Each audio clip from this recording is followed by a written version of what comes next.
everyone. Welcome to a Drop Frames episode. Jesse Cox, what are you laughing about? Nothing. That's a dramatic intro. Yeah. We were invested. What do you mean? The video? Yeah. Guys, I'm not sure if they've watched it through before. hyperspace. Guys, we've had time this, and space. We've had this intro for like almost a decade. Oh, I mean, I know because I watch all the time. I was just saying that it's a really wow. What a great intro. Wow, Jesse Cox. Does the Dodge and Cox podcast have an intro yet? Do you guys have you got an intro, Jesse? Our dear sweet friend Mega Ran made the intro. It's great. It's honestly the show. I'm not gonna lie. It's a great little start to your weekend wrap. So okay, go look at that, and then you don't have to watch the rest of the show. It's whatever. All right. What happens? I'm curious now. Then I'll introduce Rami. Stay on standby. I'm gonna Google Dodge and Cox. This is brave. Let me just. This was great. I'll see you at the next show. Oh, hold on. Dude. Apparently, Dodge and Cox is an investment company. That sounds right. They own that does sound right. They own a shit ton of SEO. Holy shit! Wait. That sounds right. Are they a public company? Oh, they're a public company. The Dodge and Cox Stock Fund. DODGX. I think you can invest. There's definitely a Cox thing you can invest in. Wow. Because that's like somewhere I have a relative who's filthy rich. I don't know them, but I feel like we should be in touch. Call me. Yeah, I have no clue. But I know if you go to like one of those investment things, there's literally like a Cox thing you can invest in. Yeah. It ain't me, that's for sure. Man, the 2023, the Dodge and Cox executive made millions for himself by trading and then I can't read the rest of the article because I'm not going to subscribe. Jobs away is probably a good guess. Or, like, I don't know, I'm sure something terrible happened that he made millions. I believe that. He sold over $2 million of his net app stake in March 2018. That same quarter, Dodge and Cox made a major cut to his net app, and that's it. That's all I got. That's all Google has fed me. So, Jesse, out there. Sounds familiar. Rami, thoughts? I mean, I took off my headphones to keep this halal, and then I put them back on, and the only thing I heard was Jesse going invest in Cox, so I just took it back off again. I mean, it's just, there was a weird. I understand. It's all coming back to me now, but there was a moment in time, aka yesterday, where I wasn't sure if Jesse Cox and Rami Ismail had met. We have. But you guys have totally met times. at like several things that I've hosted and invited you both to, including a dinner. Literally hung out and were in London and just randomly stumbled upon each other one time and just hung out the rest of the night. Yep. It happens. Yeah, that sounds right. That sounds Arab right. and a Cox run into each other, like, I don't know. Yeah, every once in a while. Yeah, once in a blue moon. What are you gonna do? It happens. Yeah. I think that's if I remember correctly. I was at a PAX like house party or something like that, half drunk, and I met this tall Arabic dude, and I'm like, I'm gonna talk to that guy, and that's how we started talking. I remember we were sitting by a hot tub, like we weren't in the hot tub, we were like leaning on it or something. Okay. And I started talking to him, and he didn't go away. I was like, "Hey, that's great. Yeah. This guy's Very patient. Extremely patient. I teach game development. You learn at some point. You just let him keep talking. Talk. Yeah. Yeah. No, it was great. It was fun because Zeke was slightly drunk, and then he can get very philosophical. So we talked about life and about purpose and about all that stuff, and I'm like, this is a very smart, intelligent, well-spoken man. And then I watched the stream. And, Yeah. So wait, is he like how there's like idiot savant? Is he a drunk savant? Is that what we're hearing? It's just a very smart man when you talk to him slightly drunk. It's great. No, it's the mask starts slipping and falling. Fair. I get it. Because I'm like Pagliacci. I'm a sad clown. Makes sense. I understand. You know what sucks is part of me is like, bro, is that true? Do you need to talk right now? Can we just change this? Are you okay? Like, I know you're joking, but like, are you sad clown? No, Like, do you need a hug? no. Do you want to sing to me? No, maybe the time Rami met me, I was a little bit, but these days, like for the past, I don't know, 5 years at least, I've been just like, He's cooking. my life is great. My life is great. Since he met me, life's just been on the up and up. That's correct. Yeah. Absolutely. My life got the Rami bump. Yeah, that's right. The Rami bump. Everyone knows about it. Everyone. Yeah, It's a thing. Google it. yeah. It's an industry thing. Yeah, everyone knows. Everyone knows about the Rami bump. They really do. They really do. I really need to start a Keep It Halal podcast. Yeah, you do. You do. If you're listening to the podcast version, you might be wondering where Cohh's voice is. That motherfucker chose his family over us this weekend. Us indie streamers got to keep working, but those big corpo streamers, they just take vacations when they want. Willy-nilly. We thought you were cool. Unfucking believable. He's out of here. I don't know where he's at. He didn't even tell me. I had to learn through stream. He didn't. That's right. I saw it in He sent a fucking peasant. Chat. He sent a peasant to speak to me. We don't even speak Lord to Lord. Unbelievable. Anyways, he'll be back next week, I'm sure. Yeah. May I read this? Oh, fuck, JP. I'm out of town this weekend. Sorry I didn't post here. And this was that Friday? I think that was Thursday. It was Wednesday or Thursday. It was earlier in the week. Yeah. Because I think Reggie tweeted on the Drop Frames account and tagged him, and then he was like, "I'm not going to be there." Yeah. But yeah. Yep. Luckily, these two fine folks answered the call, aka the text, because I don't call people. That's fucking weird. Don't call people in 2024. Send them text. Yeah. And then here we are. And that's the show. That's all I got planned. What are we talking about? Jesse and Rami were doing some green screen antics before we started. We could just do that for 3 hours. You guys want to just... Should we just partake here? Okay. Show everyone show the class. Yeah. Here we go.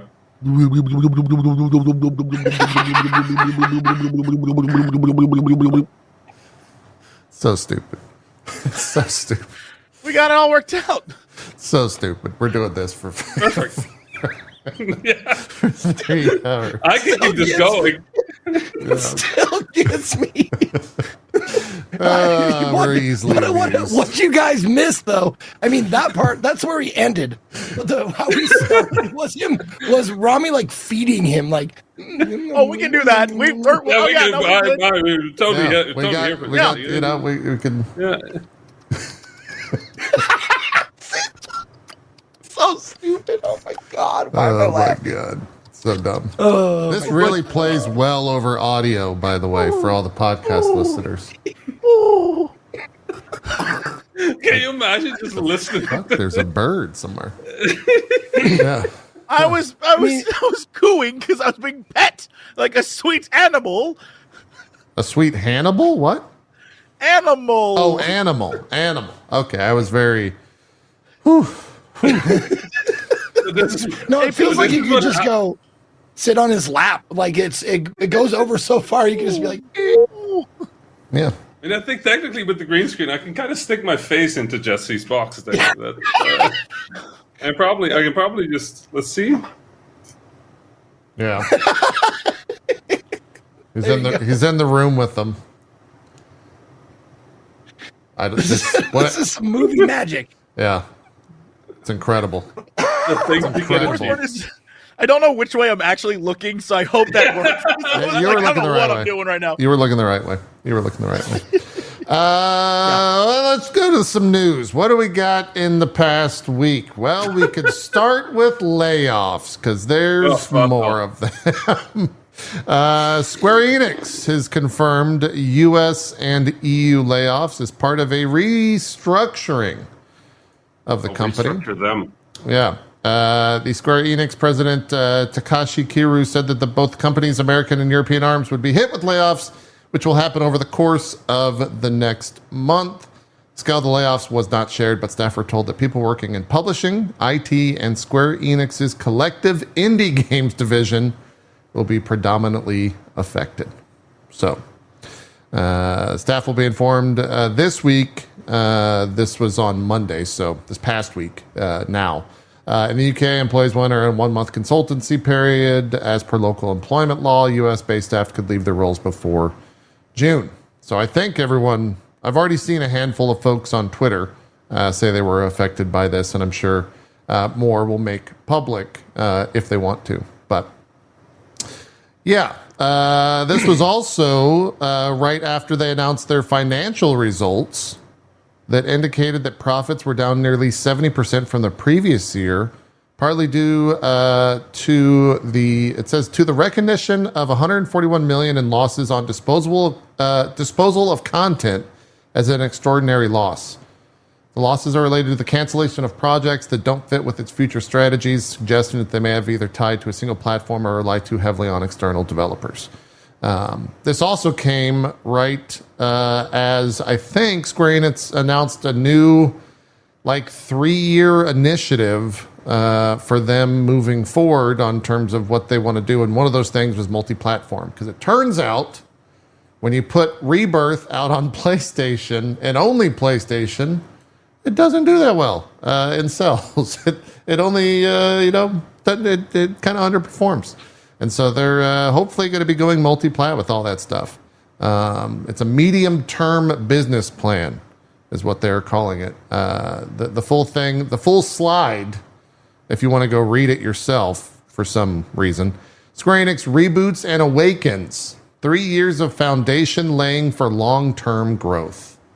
That was that Monday, the 13th? Yeah, this was on this past Monday, which will last all the way till March 31st, 2027 at the end of the fiscal year. So they got a whole PowerPoint slide out there if you want to go read it. I assume this is from investors, is where this thing leaked from. But the whole thing seems worded and coded for only investors. So yeah. I mean, the weird thing about this whole thing is when you actually go look at the numbers, right? Net sales are up, digital entertainment sales are up, MMO and smartphone slightly down, but 10%. And then all the rest of that shit is canceled projects. Yeah. They're doing fine. Yeah, the majority of that was canceled projects, most likely. Yeah, 60-something% of it was canceled projects. Everything else, I pulled up the numbers. Is net sales is 356 billion yen. Okay. Which is up 3.8% year on year from 343. Digital entertainment 248 billion, which is up 2.6 year over year. Operating income 32.5 billion, which is down 26%. Profit attributable to owners of parent 15 billion, which is down 69.7%.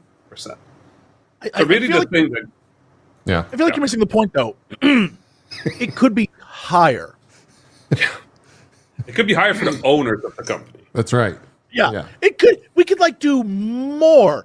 No, it's nonsense. I will say though, I think sticking with just PlayStation is some sort of factor in there. Totally. Because I was reading this morning that I think something of all the people who got a PlayStation 4, only 50% have gotten a PlayStation 5. Yeah. Mm-hmm. And so, that's just a smaller audience.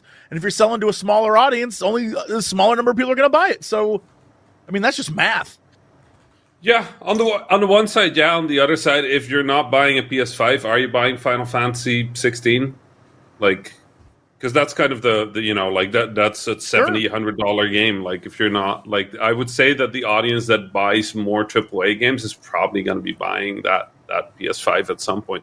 It's just, when you look at it, digital entertainment is up. Final Fantasy 16 performed okay at worst. Yeah, right? they did both of them did okay for sure. Yeah. They will probably recoup a lot of that whenever it comes out on PC. They were both 3 million-ish. Is that 7 and 16?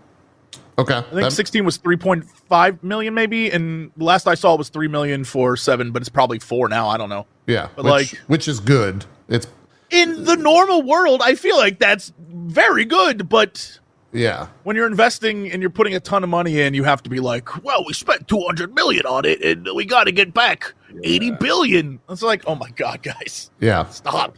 Yeah. The whole thing is crazy. And I think what Jesse was joking about earlier is also just very true. Like, this entire thing, mate, is bullshit. The entire thing is bullshit. There's no crisis. There's no fucking crisis. Come on. Like, games industry is doing well. Games are selling well. Like, I'm curious. Go ahead, Jesse, and then I want to ask. No, I was saying it's doing some of the best sales it's ever. The games industry is making tons of money, like ludicrous amounts of money right now, but only for the people at the top. If you're working in the industry, you're getting screwed, and it is gross. It's gross. Yeah, it's that thing where it's not even because people.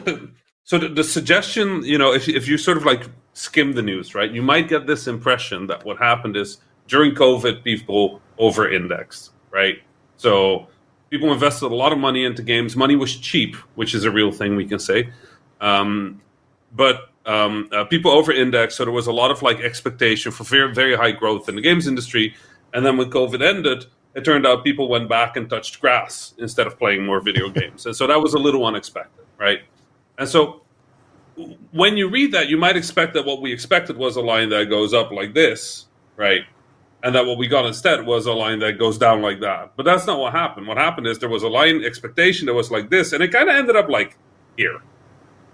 Like five degrees lower. It's not that big of a difference. Yeah.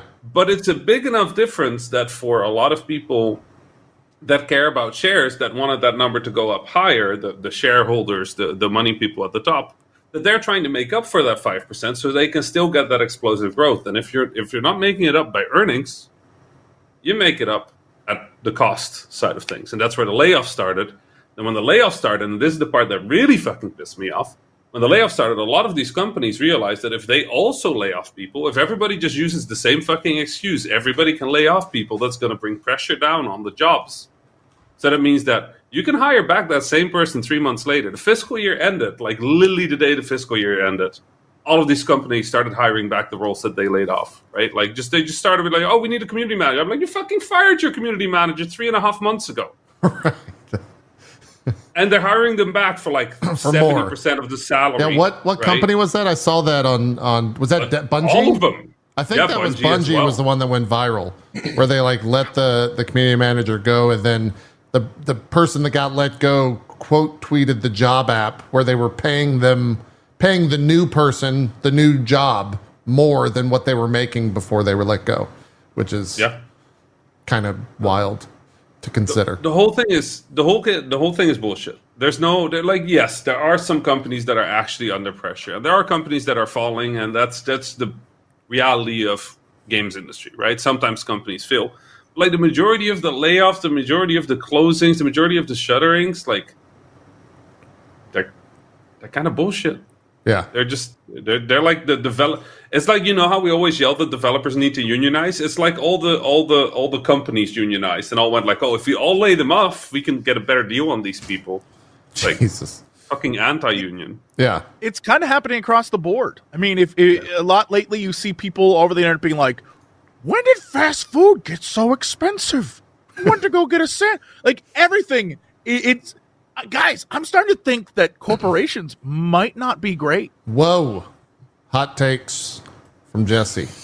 I'm starting to I don't want to say it, but I'm thinking it a little bit. Just think it. Don't say it. Don't say it out loud. That's how you get on the list. That's how you get on the list. You don't need to be on the list. It might be up to no good. I don't. But that doesn't sound right. Right? Yeah. Rami, America. Last week we were talking about I think what spurred the conversation was the Sarah Bond interview that she did with Bloomberg, and kind of this rhetoric that you touched on a little bit, but this rhetoric that like the game industry is down, right? That like everything is going negative. A lot of people cite COVID, kind of like what you did. Any, like, from your estimation and kind of what you already said, there's no truth to that, correct? Like, no, things are down, but it's because COVID is impossible to judge success. They're not down. Yeah. They're not up enough. Okay, that's it.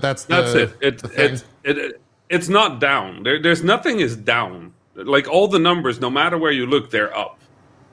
Right. The only thing that's down is external investment into games. So like investors like investing into games, which makes sense. Right now is not the best time to be doing that. Yeah. But the main reason they're doing that is because they expect the numbers to be up here, and they're like 5% lower. So all of them are like, well, we better invest in some other shit that is getting those numbers. Like, you know, so the whole thing is like a weird self-inflicted goal, and it's this typical sort of like shareholder short-term like bullshit. Like we need to get good year numbers. Like the companies that are doing well in the games industry are companies that retain their people 10, 15 years, right? Like that keep people there. They get there, they stay there, they grow there, they learn to work together, they trust each other. That's how you make amazing fucking video games, right? Like it's the people. And all these companies are now just kicking people out. And don't forget, like if you have like a really good person at one studio, that doesn't mean they can be that effective at any other studio, right? Because the way they work, the way you look at things, the way decision making works, like we're a very like custom industry. Every company is its own structure, its own rules, its own ways of working. So when you get these people laid off, they have to relearn how to exist in a different studio. And that will take years. And sometimes you will just not get the same magic that you got when people have been working together for like 10 years, right? So these are all own goals. We're just scoring own goals. It's like we just really wanted to. And it's not even the games industry, man, because the people in the games industry, we don't want this shit.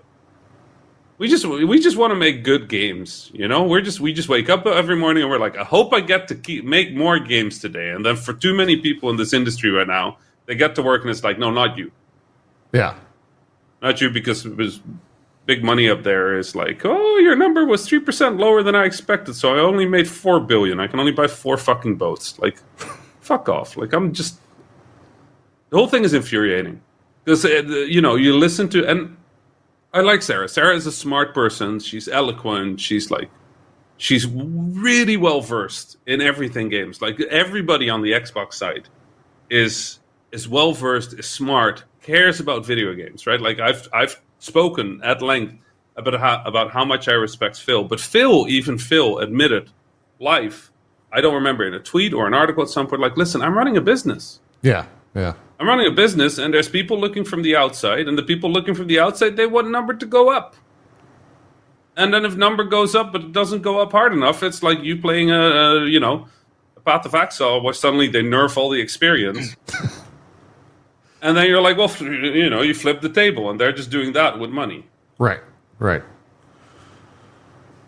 So That's the industry in a nutshell, for sure. Yeah. Yeah. Like the money got nerfed. The money got nerfed. The money got nerfed. Okay. I like it. I like it. So, Rami, I have a big general question. Like, okay. Where do you see, like, and I'm sure you get this all the time, but I want to know, like, unfiltered, where do you see the games industry in like 5-10 years? Like, do you think 5 to 10 years is going to suck. Oh, it's going to keep going. It's going to keep getting worse. Oh, good. Okay. It's not even that it's going to keep getting worse. Like the thing is, the effects of shit happening now, you won't feel in the games for 2 to 3 years. Yeah. Because it's happening now. These people are leaving now. We're losing them now. We're losing the talent now. These games are getting canceled now. Like, you want to know something funny happening in the indie game space? So 2023, right? Like end of the middle of the year. All the publishers were down on money. Nobody wanted to invest anything in anything because, you know, there's a fucking, like, and also if you were doing Unity, extra bonus points, like nobody wanted that. So nobody was investing. And now this year, now that there's a bit of money flowing into the games industry again, and things are looking a little better again, and things are starting to move again, you know what's happening? All these publishers are coming up, and they're just trying to get games that will launch in 2025. So all of these publishers are buying games that are really at vertical slice level, which if you have the normal game development production, you sort of have your ideation, where we just come up with shit. We just sit around the table, we throw shit at the wall, we program the worst fucking version. We go, or we go like, oh, this sucks, right? And like, if it's, we work more, right? Or we go like, oh, damn, that's cool, or that's clever. There's these little things. And you go like, oh, that's cool. and they build a prototype. And the prototype usually that takes like a few months for a double A kind of game. For a few months you prototype, and you tell your programmer, please forget all your honor and dignity and just write shit code, because we're going to burn this shit at the end. What we need you to program the worst version of this video game as quickly as possible, so we can test it, so we can change it, so we can play with it. And after that, you get to vertical slice. And vertical slice is the part that you normally go to publishers with. If you hear people talking about pitching an indie game, a vertical slice, you should take like 5 to 10 minutes of a video game and bring them to production quality with the art and the sound and the music and the text. And you get like a good UI, and you get this feeling that when you show the game to a publisher or to somebody or a Kickstarter or whatever, that people can look at those 5 to 10 minutes of the game and go, oh yeah, I see what you're doing. This is cool. It's beautiful. I love what you're doing. There's an old adage. I don't know if it's worldwide or whatever, but you're selling the sizzle and not the steak. Yeah, exactly. So with vertical slice, you want to prove that you can get the sizzle going, right? Like that's it. That's what you're trying to do. And then normally you go to publishers. And so if that period in most game development, that period is about a quarter of your development from start to vertical slice. And then from there, you move into production. You've now defined a lot of your game, and then you kind of move forward. This is for indie games. For AAA, that balance is a little different. So if you say, okay, it took us 4, 5, 6 months to get to vertical slice, right? And these publishers are getting these games now to launch in 2025. They have like 2/3 of a normal development cycle. But these publishers need these games to hit 2025 because they have nothing else. They didn't invest in anything in 2023. So that kind of stuff is going to start happening now. You're going to see desperate games, like games that are just there because there needs to be some content. Because on the publisher side, these companies, these publishers have marketing people, they have influencer marketing people, they have producers, they have internal teams that are doing all this stuff. These people need salary. So if there's no games, there's nothing happening. And if you have a marketing person and they have no news for 7 months, good luck staying in touch with everybody. Right? Like, if you get 6 emails from the same person, they're like, hey, we have nothing, hopefully soon. The first 2 times you're like, okay. But after the 3rd time, they're okay, bro, like, stop emailing me until you actually have something to show. So it's that thing, right? Like right now we're getting all these weird things where developers are doing things not because they want to, but because they are out of options. Right. They're making games because they're out. I'm hearing pitches from companies that do great games, and they come through me, through my consultancy, to check if their pitch is right. And I sit through the pitch, and I'm like, do you actually like this? Like, are you actually happy making this? And they're just like, is it that obvious? I'm like, mate, yeah, it's just not your thing. They're like, it just needs to be fast. We need to sign it fast, so we're just going to make the thing that we think we'll get funding fast. And it's like, oh yeah, but fucking everybody is doing that. Yeah. So, When I asked the question, I honestly was hoping for like something a little more optimistic. Like all these people that are getting laid off, they're going to pursue their passion projects, and we're going to have a renaissance of games, like of people. No, like, they're going to go into souls back into these games and like doing them independently and shit like that. If there was money for that, that'd be great. That's happened before, right? Yeah. Like layoffs and like there was money and investment, and all these companies, all these people were leaving these companies and starting their own shit. That was fucking amazing. You get great stuff out. There's no money. Like I have, like this week, I had 3 groups of developers from larger indies that all got laid off, and they're like, okay, we want to start a new thing. Like, what do we do? And I'm like, how much do you need? And they're like, 2 mil. It's not gonna happen. Yeah. It's not gonna happen. You're not gonna get 2 mil without a team that has already shipped an indie title for it. It's just not. Yep. It's not gonna happen. So all these people, they're going into banking, they're going into IT, they're going into like architecture. I've seen a bit. Like we're just hemorrhaging people. Like they're just leaving. And even if they didn't, they don't have the team. Like they don't have the capacity. Like what we're gonna see, which is exciting, is a lot of the hobbyist games, smaller games, single-person games, like those games are going to get more space. Sure. That is exciting. Like, I'll be honest, like if you look at the last like period of time, like these smaller, weirder games, like I've been, I think like everybody, I've been playing Animal Well, I've been playing Balatro, I'm playing Slice and Dice is a bit older, but like Slice and Dice, like those kind of things, they'll get space. They're incredible. Love it. Like super good to see that. But the amount of those that are actually going to be interesting enough to fall in love with the way we fell in love with these games, I don't think there's that many. Yeah. Well, it's hard to make a game like that. The other thing too is those games are like, 3 to 7 years of work, like passion projects. Those only happen every so often. Just we're on kind of the tail end of Animal Well coming out as a solo game. I think Manor Lords was also a solo dev, and he got help from Hooded Horse and stuff like that. So, yeah, it is nice that I guess those will definitely get the spotlight because there's not much else out there. And there's still like for the next year or two, we're still gonna have all the shit that got funded before 2023, which is nice. Like I've been playing Lorelei and the Laser Eyes. That's a weird ass game, but it's so fucking good. I played 2 days of that shit, homie. Yeah, it's so good. It's good. Really good. It's really well put together, but it's puzzles all the way down. If you don't like puzzles, you're not gonna like the game. But it's very good. Sure. We'll talk about it. I wanted to bring up, Rami, you were talking about Vertical Slice this past week. And only bringing this up because of the relevancy with Hellblade 2 coming out this next week.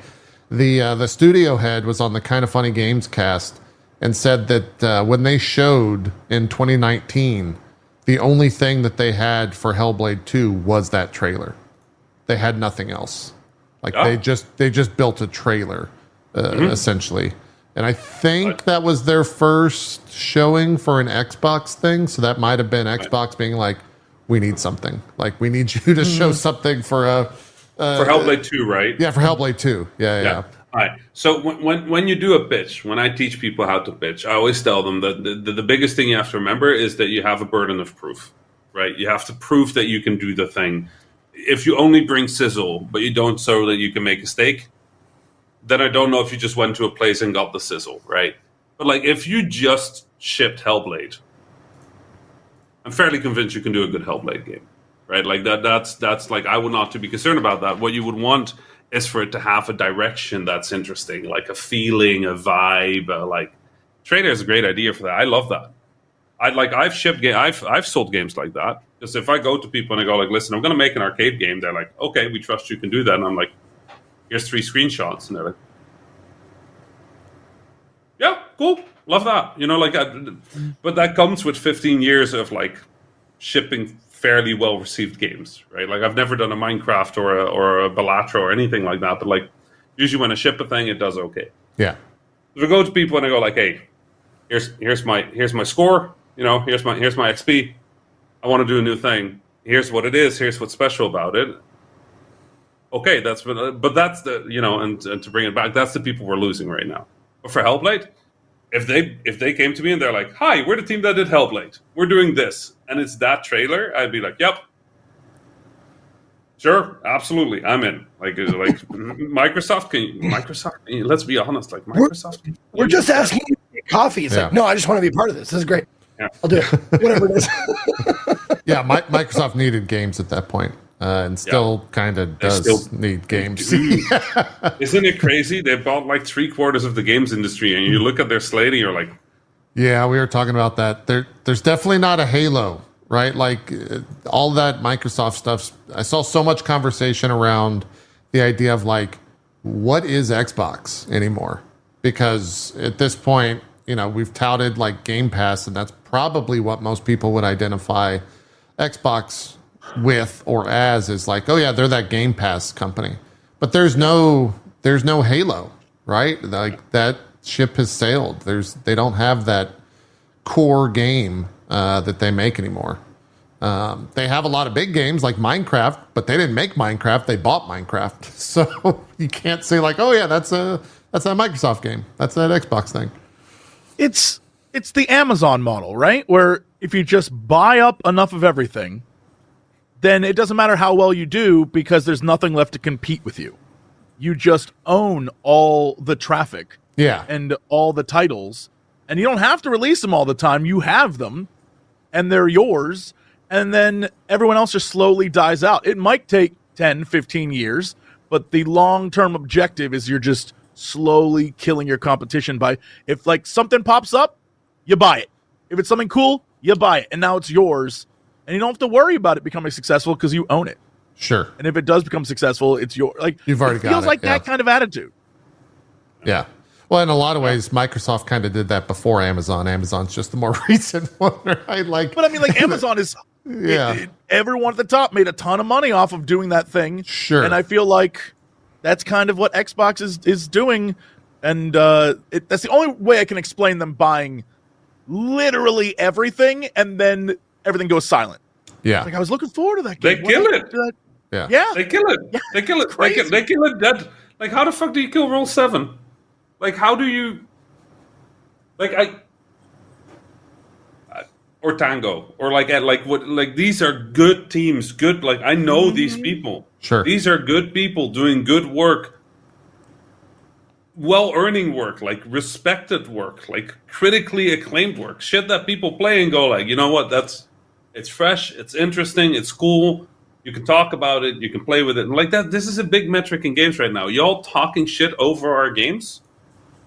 That's like, we aimed for that. Like, this is, you put that in your pitch. You're like, oh, we have enough load time here that Jesse can say some stupid shit while the game is loading, or Zeke can like do a thing. Like, Yeah. like, we design our games with the, like, can you have a good conversation about this? Can somebody like Zeke sit there and like think about the strategy for like what they're gonna do? And can the chat disagree with him in a way that feels like, these are things that when we pitch, we think about this, we talk about this. We're talking about, okay, how do we create games that are fun to talk about? Yeah. Mm-hmm. They do that, and then Microsoft goes like, because they were in the wrong phase of development. Like they were in the pitching phase of development, so it was easy to get rid of them. There were less costs. They weren't going to pull a Square Enix and have like a minus 69. Yeah, there's no on money their invested. score sheet. Yeah. Because there's no money yet. That's true.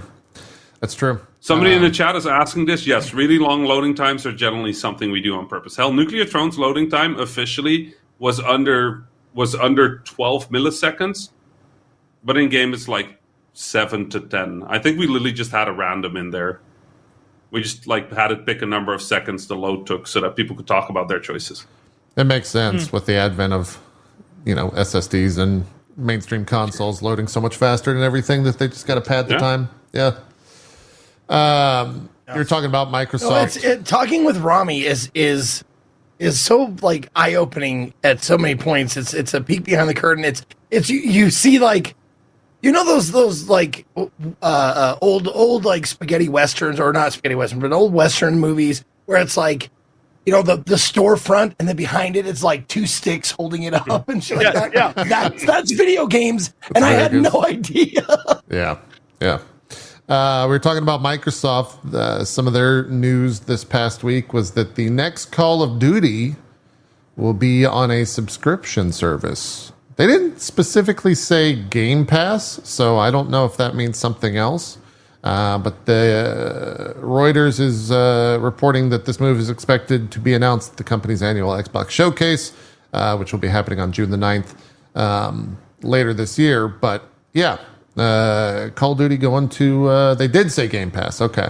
Yeah, COD Pass now. I could see that being like, they're talking about investor bumps and everything like that.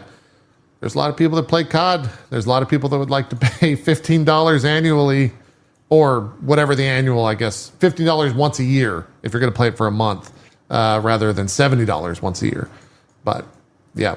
But that's the trap that people fall into when it comes to Game subscription Pass and services, stuff. where They leave it up. that's how you can go to investors. You can say, we had X number of people sign up for our subscription service, and let's be honest, a lot of people are just going to let it keep going. They're going to forget about it. Keep going. They're not going to unsubscribe.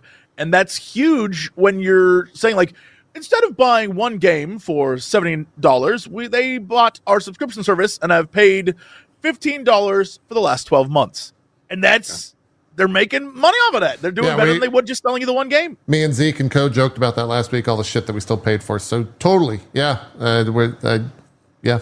I could also see them doing like the Call of Duty Game Pass bundle where you get like free in-game currency once a month or something for a little bit more on top of the Game Pass, like $25 a month or something. Yeah. Could totally see that. The big thing is there's no ceiling. That's Right. This is what went. Listen, I'm a grumpy old game developer sometimes. Like I'm from pre-iPhone, right? Like I started with Flash games. Like I started with Flash games, and the thing that really fucked us up in the games industry, in my opinion, right? The thing that went wrong is at some point we realized that you can earn more money if you charge people less at the start, but don't put a ceiling on how much they can spend. Right. Right. So you get more people in, and then if you can keep them longer, you can make more money. But that switched the focus of the game from just being a good experience to being an experience you want to stay in. And that's where shit went to hell. Like, we're not talking about, like, is the game quality? We're talking about, like, how's your engagement? How's your retention? How long can you get people to keep doing this thing? And, you know, you all work with the same business model. Like, you know, you want to make sure that people show up to the stream, stay watching the stream, that you're offering value in the stream.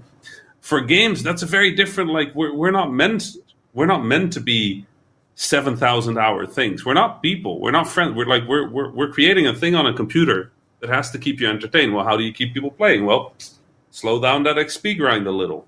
You know, put a little, you know, make the weapons a little weaker, enemies a little bigger. Get 6 friends together once a week to play the one thing. Otherwise, you don't get the shiny. And, like, we're just coming up with reasons to keep you fucking busy. 90% of the time, it's bullshit. Is that bad? I mean, no, it's good that there's some games like that. Hell yeah, I played World of Warcraft. Right. I like that. I had a great time with, like, my 0.001% drop chance on some of those items. Like, fuck yeah, like, that was great. You know, my friend had it, I didn't. Fuck that friend, but, like, still, it was cool. Like, you know. Mm-hmm. But now everything is that because capitalism means everybody wants to make the thing that makes the most money. Yeah. Because otherwise you can't compete anymore. So now everything within PlayStation, within Xbox, even a little bit within Nintendo, the only question is those metrics. The problem with Steam is just metrics. Nobody curates, nobody chooses anything. Everything gets dumped on there, and it's just whatever does good on the numbers. So Steam is probably the most guilty of the whole thing, even though they automated the shit out of it.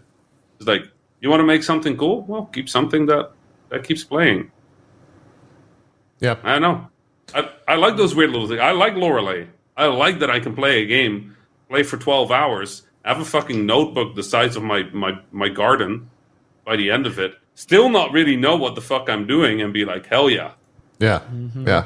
That was good shit. I love that. Yeah. I am excited. Second time it's gotten brought up. We will get to it. A lot of just like small little news trinkets here. Though that we got to get through. Jesse Cox, did you know they're making a Star Wars Total War game? Reportedly. What? Interesting. I wonder how. I know a lot of people saw that Warhammer, the Total War for Warhammer, people were like, where's the 40K version? Yeah. And everyone was like, there's no way they could make that. If they can make a Star Wars one, they certainly can make a 40K version. So I don't know. Yeah, I have no idea what it's going to be. I was kind of talking, this rumor sparked 2 days ago. I don't know where the rumor came from. I'll read more of this article here, but we were talking about, like, how does that work, right? Because you got to do it in, like, the Clone Wars era, right? Because that's you don't have. I mean, like, but if you want to do like a land battle, you go Clone Wars era, right? It makes the quote most sense in terms of there were a lot of large scale battles, but you kind of have to have. You have to Star have, like, Wars in Star Wars. You got to have a space battle, right? So, like, do you make it so you have battles in both? What was the game that it was either? I can't remember if it was either Star Wars Galactic Battlegrounds or Star Wars Rebellion. There were a series of games like in the either early 2000s or late 90s that were this vibe where you had space battles and then you could go to a planet and then have a ground battle on the planet. And the space battles were cool, but the ground battles always sucked. Yeah. And so I'm curious if, like, Chat saying Empire at War. That's what that was. Empire at War. Yeah, Empire at War. Like, it was all right. It was fine, but honestly, I'd prefer they stick with one thing rather than try to do both things. Yeah. Like, give us Star Wars and have, instead of the map be, the continent or whatever, it's the galaxy. Look, dude, I don't know how you'd pull it off. Yeah. Maybe that's why I'm not in charge. Like, it's not my The galaxy.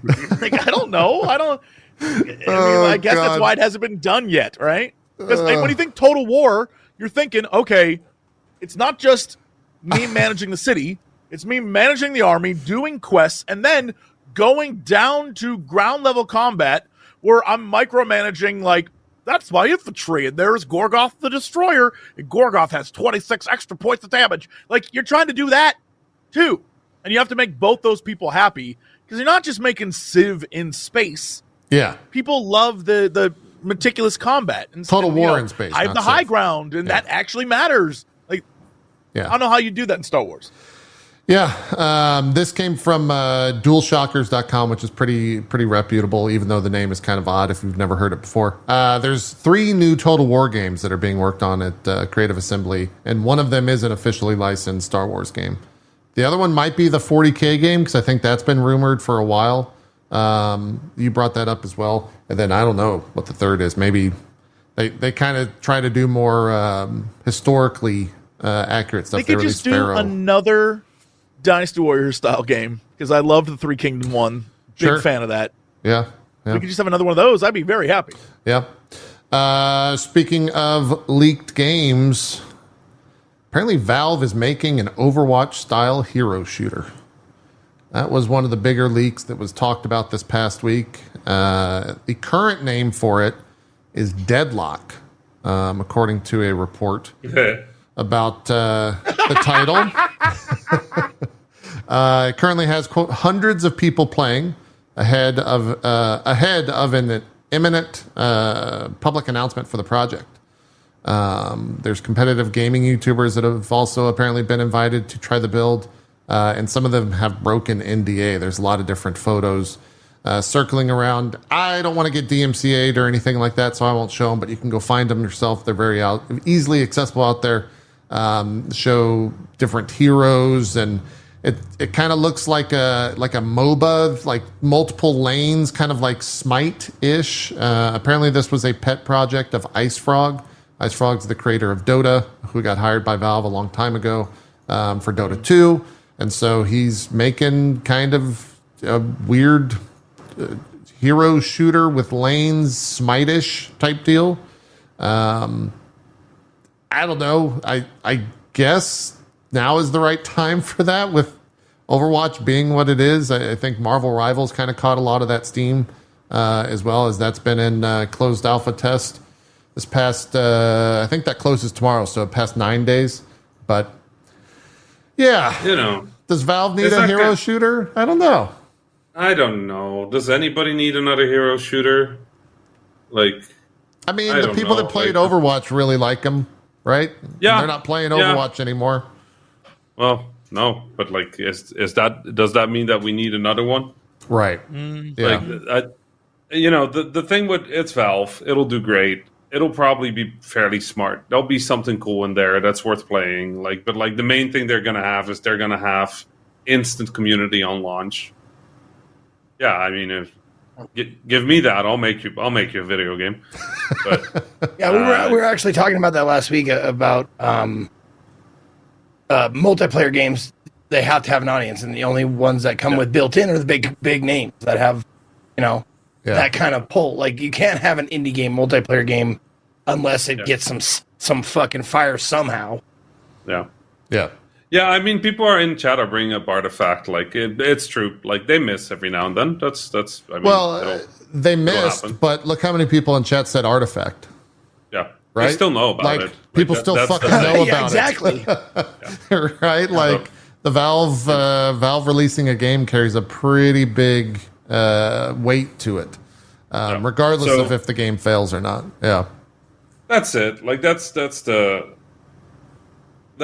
the kind of thing with this. Like, especially nowadays, the biggest thing you need is just people to know that it's there, and whether it's good or not doesn't fucking matter. Like, you know, like the weird thing about that is, I think most people would much rather launch a thing that everybody shits on, so that at least there's a conversation about it, than make something that just disappears, because that's 90%. Like, you don't get the ship, you don't get the launch, it doesn't go out there. Like, you know, people are making games for 3 years of their life. Last week, like, people were working on a game for 3 years and the company just shuts. Yeah. Nobody even has an opinion. There is no opinion. There's nothing, right? I don't know. I would much rather be in a place where I can launch something, have everybody shit on it, and then for my next game go like, oh, let's see if this one is good.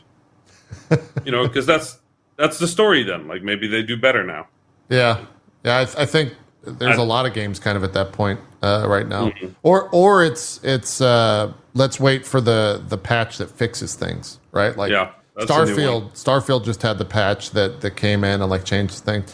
Diablo 4 has gotten like 28 hours of my past week. The latest patch is good. Like, they changed a lot of the functions of that game and the internals of that game, and now it's a lot of fun. So a lot of stuff where you can launch, and if it's bad, it's bad. You can fix bad. But if people aren't talking about it, then there's no incentive to fix it. Yeah. I just want to ask you, Rami, personally. Uh-oh. Because we were talking about Marvel Rivals, is that what it's called?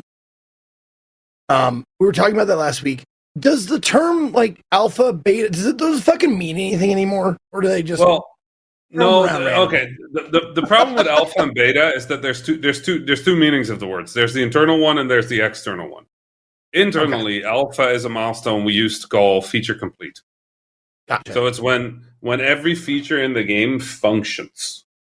So if you have an inventory, you need 2 items in the game, because you have to be able to go up and down. You have to be able to select one, throw it or whatever, use it. If you have like 2 pages, you need like 8 items on it. So every feature works. That's generally what we used to call alpha. Is that alpha? Every feature works. And for some games, especially sort of like very content-heavy games like RPGs or something like that, alpha usually also means that the golden path, so the path that you have to take from start to finish, has an implementation. Doesn't mean it's fully finished, but you can go from the start of the game to the end of the game without side quests, without additional stuff. Somebody in chat is calling it a horizontal slice. Exactly right. Like, that's it. Like, everything functions. They also call it a walking skeleton, right? Okay. Like, everything's there. And then beta is usually when you hit your content complete. So all the content has a base implementation in the game. There might still be polish. You might still do some shader work. You still might adjust some things. But like, all the content is in the game. You don't need to generate additional assets or anything like that. After that, it usually goes into QA. And then you have a sequence called release management or release candidate. That's the version we send to Microsoft or PlayStation or whatever. Then they say, no, this is broken. You send it back. They said, no, this is broken. You send it back. And then, CD Projekt Red goes like, no, please let us launch it. And they launch Cyberpunk 2077. Yeah. It's that kind of thing. Yeah. So the alpha is meant to be far before you should ever launch a video game. Like, that is not like, because there's too, like, it works, but there's nothing to do with it generally. Yeah. When we say alpha in the public sphere, we mean post beta. So nowadays, when we say alpha, we mean the content is there and the features are there, but it might not all be like perfect. And really, it's usually release candidate. It's the version we were going to launch anyway, but we're just going to see whether y'all like it, or it's a playtest. We're just using it as a playtest, which is usually somewhere in the middle between alpha and beta. So the words don't really mean much anymore. For alpha, expect bugs and limited amounts of content. For beta, expect effectively what used to be called a demo. And then for all of them, expect them to be broken, because nowadays lots of shit just gets shipped kind of broken. Just, we can fix it. Yeah. but so like the public facing, or I don't know the word for it, but like the words we hear, like the Marvel Rivals Alpha is actually post beta, like pretty much ready to be shipped. It just needs, like some major tweaks, but still, it's post beta. It's marketing ultimately. Yeah. Okay. Yeah. It's a marketing thing. Like they're probably at a point where they're beta, like internally they're beta ready, and they're just looking at the response and seeing if adjustments need to be made. Yeah. There's the phrasing too. You can say this is an alpha, and mentally it triggers something where it's like, oh, if something in this sucks or is broken or I don't like it, well, it's just the alpha. They will eventually fix it. And so you don't immediately be like, this game sucks. It's like, okay, that is a weird bug, and I'm not going to stress about it. Yeah. Subliminally you're in that like, oh, it's fine. It's fine. I'm super happy with this stuff though. Like I think for a while we really shipped games too perfect. Like we wanted to ship games too perfect. This is going to sound real weird in a world of broken games, but like hear me out. Hear me out. Let me please before you jump me, chat. Before you jump me. The Zoomer word is let them cook. Let them cook, chat. Yeah. There was a period of time. I want to see where this goes. You have a little time, counselor. The way the industry worked is that I think we wanted to pretend we knew what we were doing, right? And so everything was very secretive. Everything was very quiet. Like everything was internal. You never show anything. Everything is very controlled. Like E3 demos were controlled. Like there was no. And at some point we realized that it's probably actually better if we let people play a little. Let them play a little. Like see what works, see what doesn't work. Because the reality about playtesting internally or QA internally is you can have 100-person QA team working on this game for 3 years. And like 20 minutes after launch, the people playing in total have played more than all those QA testers ever combined, right? Like you cannot out QA a public launch, right? Oh, dude, that's why fucking patch notes come hot and fast after a 1.0 or an early access release. Because they're like, oh shit, we had no idea how much it was actually broken. Sorry. Yeah. No, we're learning. We're like the game comes out and we're like, okay, let's see what breaks. And you just sit there and you're like, did we not catch that? No, we did not catch that. So if you press backspace on the main menu, the game crashes. Yeah. Okay. Well, and usually they're fast. They're fast bugs. They're not like huge bugs. Like a lot of the bugs that get caught, the sort of we have a rule of 7 in QA. That if you have 7 people playing, you'll catch the majority of the really large issues, right? Sure. Like the very obvious issues that most people are going to run into, you can catch with just 7 people playing. But then all the weird, smaller things, okay, like just get it out there and see what people send in, and whatever gets sent in most, let's fix that. I just feel like the way you describe it is like, I bet,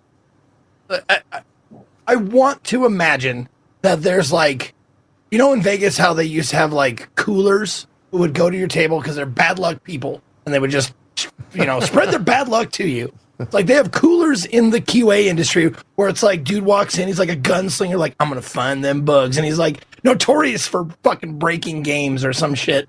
Like they hire him like, this is the guy who's going to find all your shit. And I think I would be pretty good at that. That's what Baldur's Gate Act 3 was when that finally came out. Because they had Act 1 out for so long that was really polished. But Act 3 shows up. My God, when they set you in a world where the whole point was like, mess with the world, people messed with the world. And they found some wild bugs. And that's why all the commentary online was like, man, Act 3 was so buggy. And it's like, but they went in, they fixed it. They like threw fixes immediately at that thing. Because, there was so much to do. It really was a backspace situation where you could have done anything and the game would have broken because it was like, no one would think to do this. Who would do this? Yeah. But when you say you can do whatever you want, you're opening everyone to be like, I'm going to try and do some insane things that you've never thought of. Yeah, it's a fascinating look at exactly what Rami was talking about. And there's a weird sense of pride. like when I'm playing a game and then I look at the bug report or bug fixes, hot fix, patch number 1.0, blah blah blah blah, and I'm like, got that one. Yep. I found that one too. I'm just checking them off the list. Like, yep, that happened to me. Oh, game crashed. Yep. The QA testers in the industry are genuinely really, really good at fucking games up. Like they have a nose for what will break. It's just they don't have the time, the space, the amounts of people that are doing that. Like the most valuable thing about QA testers is they know how to report a fucking bug. It's so nice. You get a QA tester, they go, okay. Like if you ever come across a bug, you want to know how you make a developer happy? You say, okay, this is what I did. This is what I expected would happen. This is what happened instead. And I've been able to replicate this. If you send that in, every developer will just like, we love it just instantly. We love it. Now, what if you put a story to it as you're submitting it? Do they like that, Rami, or do they like hate 6 or 7 paragraphs? Yeah. What if it's like Usually my report starts, so there I was. And then I give them a story. Like someone like Jesse or me would be like, letters to Penthouse, like, I never thought it would happen to me. But one day I was walking, and I walked into a lamppost, and I got stuck. And I kept running. And after heating up my Hot Pocket, I angrily stared at the screen. Like a fucking online recipe. Like an online recipe. Just like 4 pages of like background information. It's like you need 2 tomatoes. Yeah. So, the thing, like an article out of the New Yorker. You attach a little comic that's kind of funny. Like, yeah, exactly. Yeah, it's marginal. I've linked the stream VOD before in like a QA report on a thing and just said like, click this link. You can see exactly what happened as the bug. And was it like the full stream, or did you at least click? No, it was like a time stamped. Okay, thank you. Thing. Thank you. Yeah, it's where it went exactly to it. Yeah, but that kind of stuff that's makes cheating because really I'm a streamer. But here's the thing: you want to know how you can make sure that a QA tester will find the most obnoxious bug in the game? Have them be a really famous public streamer. They will always find it. That's the one that'll find it. That's true. Like, the people with like 14 viewers, they don't find a single fucking bug. But that one fucker with like a few thousand people watching, they'll boot up the game and they click new game and the game goes to the options screen and they're like, well, these people don't know how to program. Yeah. Like it happens a lot to it's always that. Yeah. It's always that. It's pretty much lyric on any game he plays. Before we get away from Steam in terms of jumping into the story stuff, I know, but it's the biggest news of the week, Rami. Obviously, everyone wants to know that Tesla is dropping Steam gaming support inside its vehicles. I mean, I actually have to drive my car. You cannot this is something I play own a Tesla, Steam by the way, games which anymore. I do not. So, real question to anyone who owns a Tesla or who had access to this: how often did you use Steam? I just don't understand the scenario in which you were like, "Yo, I can't wait to get out to my car and boot up my favorite game." Okay. I would say it depends on the commute. I guess if you have like a kid or someone that's like sitting in the, someone who rides along a lot, then they could like boot up Cuphead or something. I or love Stardew that you Valley. say it's for a kid, but I would like to know the numbers on that. I feel like that's not accurate. It's you wishing that that's what it was, but I feel like it's not true. Yeah. I mean, let's be honest. We know what this is. Like Elon Musk wants to turn X into the everything app. Yeah, so he's gonna have. He's gonna sell games on X, and that's gonna be it. It's gonna be great. Probably. It's gonna be awesome. He's gonna find like the most cringe name for it. It's gonna be just. Did you? It's gonna be great. I don't even call think it the this X is Games. Worthwhile. It's gonna be great. With a Z, with the fucking Z, you took it out of my head. Like it's gonna be the X Games with a fucking Z or 2 of them. Yeah. Oh, 3 Z. It's to be XX Games Sephiroth 7XX. So, you guys are talking about Elon. There is First off, I love Nintendo's social media team because on their official social media, they say who it is and who's typing the tweet. So it'll be like, this is Miyamoto. And then it'll talk about whatever Miyamoto wants to say. And so they did this whole thing where they're discontinuing X, aka Twitter, integration and social media integration for the friend suggestions feature on Switch. And Switch was like, yeah, we don't want to be a part of this anymore. Like this platform is really bad shape. And then like before they could hit send, there was already fucking someone linking something in their bio before that. And then they got like quote tweeted by X support saying like, we love Nintendo, but we gotta do bibbity blobbity hoppity. The whole thing is ridiculous. Go read the news story.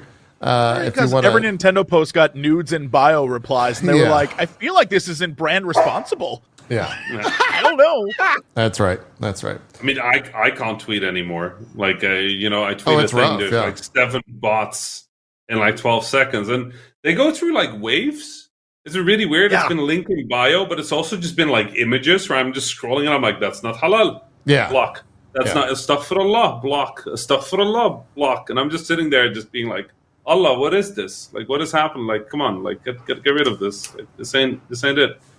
I will say, and I genuinely mean this, in a world where we're bombarded by bots all the time, YouTube bots, I just want to thank you, because even though your avatar is a butt, all of your comments aren't like, check out my hot nudes. The comments are like, you make very creative videos, and I, for one, am excited to see what you create in the future. And I'm like, these are the most supportive bots I've ever seen. They're nice. Like, thank you. They're nice. Yeah, positive bots, wholesome bots. That's great. So shout to them. My dog is going crazy, so I'm going to go take him outside real quick. Jesse Cox or Zeke or anyone, why don't you guys talk about that Assassin's put me Creed in charge. Shadows? Who's the everyone? Where did I go? Rami, you're the guest. Rami, you're the guest. I got this. I've been training for this day forever. I got it. JP, go. Go now. Jesse Cox, Zeke, everyone. Anyone? Yeah. There's only one more person. Is it because I'm the brown one? Like, what is happening here? Like, is it because I'm Arab? You just didn't want to say my name? Like, what's happening here? I don't know where that came from. I was yelling too loud. I didn't hear what was happening. All I heard was Zeke take over. That's all I heard. So here I am taking over. What do you think about the Assassin's Creed trailer? That's what JP wanted us to talk about. So we'll do it without him. Right. Yeah. Man was like, I don't want controversy. I have to go with my dog, and like walked away.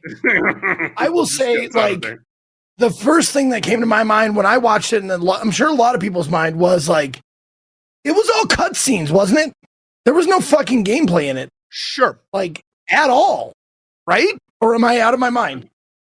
I think you're right. Okay. It's the sizzle and the steak thing. It's the same thing. It's like, here's this beautiful looking thing that you don't actually have any part in as a gamer. Like, you just sit there and watch this. So it's like they're not giving me anything that I want. You know, but why do they do that? Why do they do non-gameplay? Is it because it's like unbeknownst to us gamers, like it's more widely like accepted or palatable, or what? I mean, go.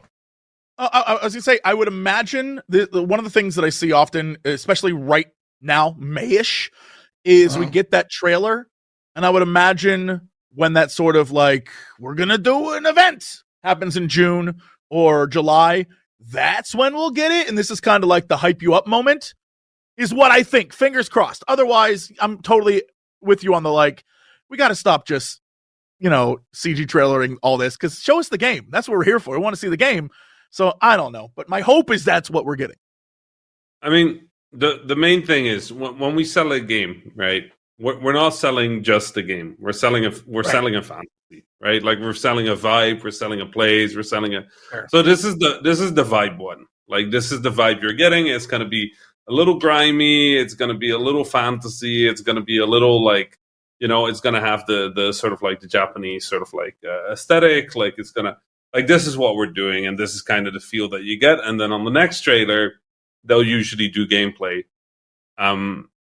But fantasy is a huge part of Assassin. Like, let's be honest. Like, this is also something like when you get really young game developers and they join the industry, you know what they always think? They think that the entire video game has to be great, right? But like, if you think about your favorite game, like what's your favorite game? I'm just gonna say BioShock. BioShock. How much of BioShock is actually a good video game? That's like 80%. Maybe Nah, 80% of your time you're literally just walking around, man. Like you're like that. That's it. Like it's. Well, but it's like walking through a museum though. Like that's part of the enjoyment is like looking around and seeing it. Right. But now think about how much of that walking is just like a fucking hallway that we didn't build for you to enjoy it. It's just we had to have some load time. Okay. Right.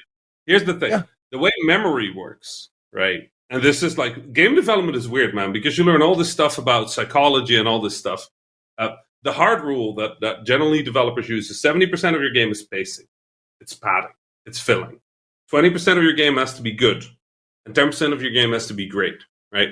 The way memory works, you remember the peaks, the valleys, and the ending. Transitions. Things where things change. So in BioShock, that moment where sort of like the plot twist happens, right, with the golf club, that's a transitional moment. Everybody will remember that moment because you have before that moment and you have after that moment. But the weird thing about games is that those peaks and valleys, they're relative to a baseline, right? So if you're trying to make your entire game good, they no longer have peaks. And so people will just take that quality and those go like, well, this game is just kind of the same thing the entire time.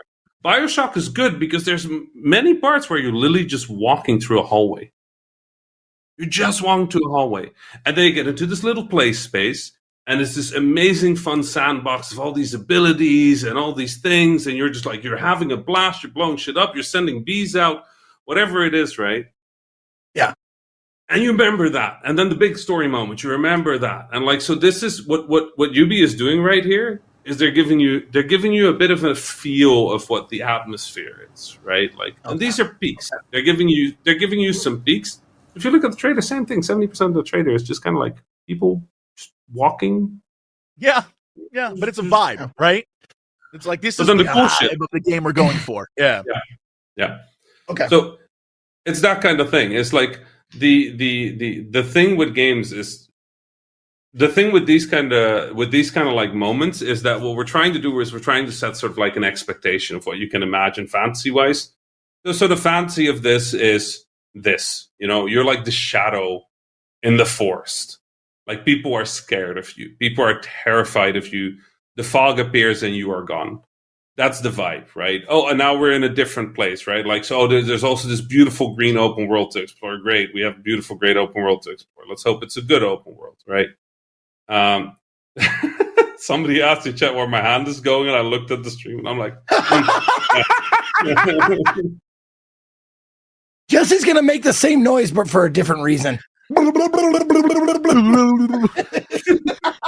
here we go. Oh, the other thing that's really important is that when you're developing games, one of the things you really want to make sure of.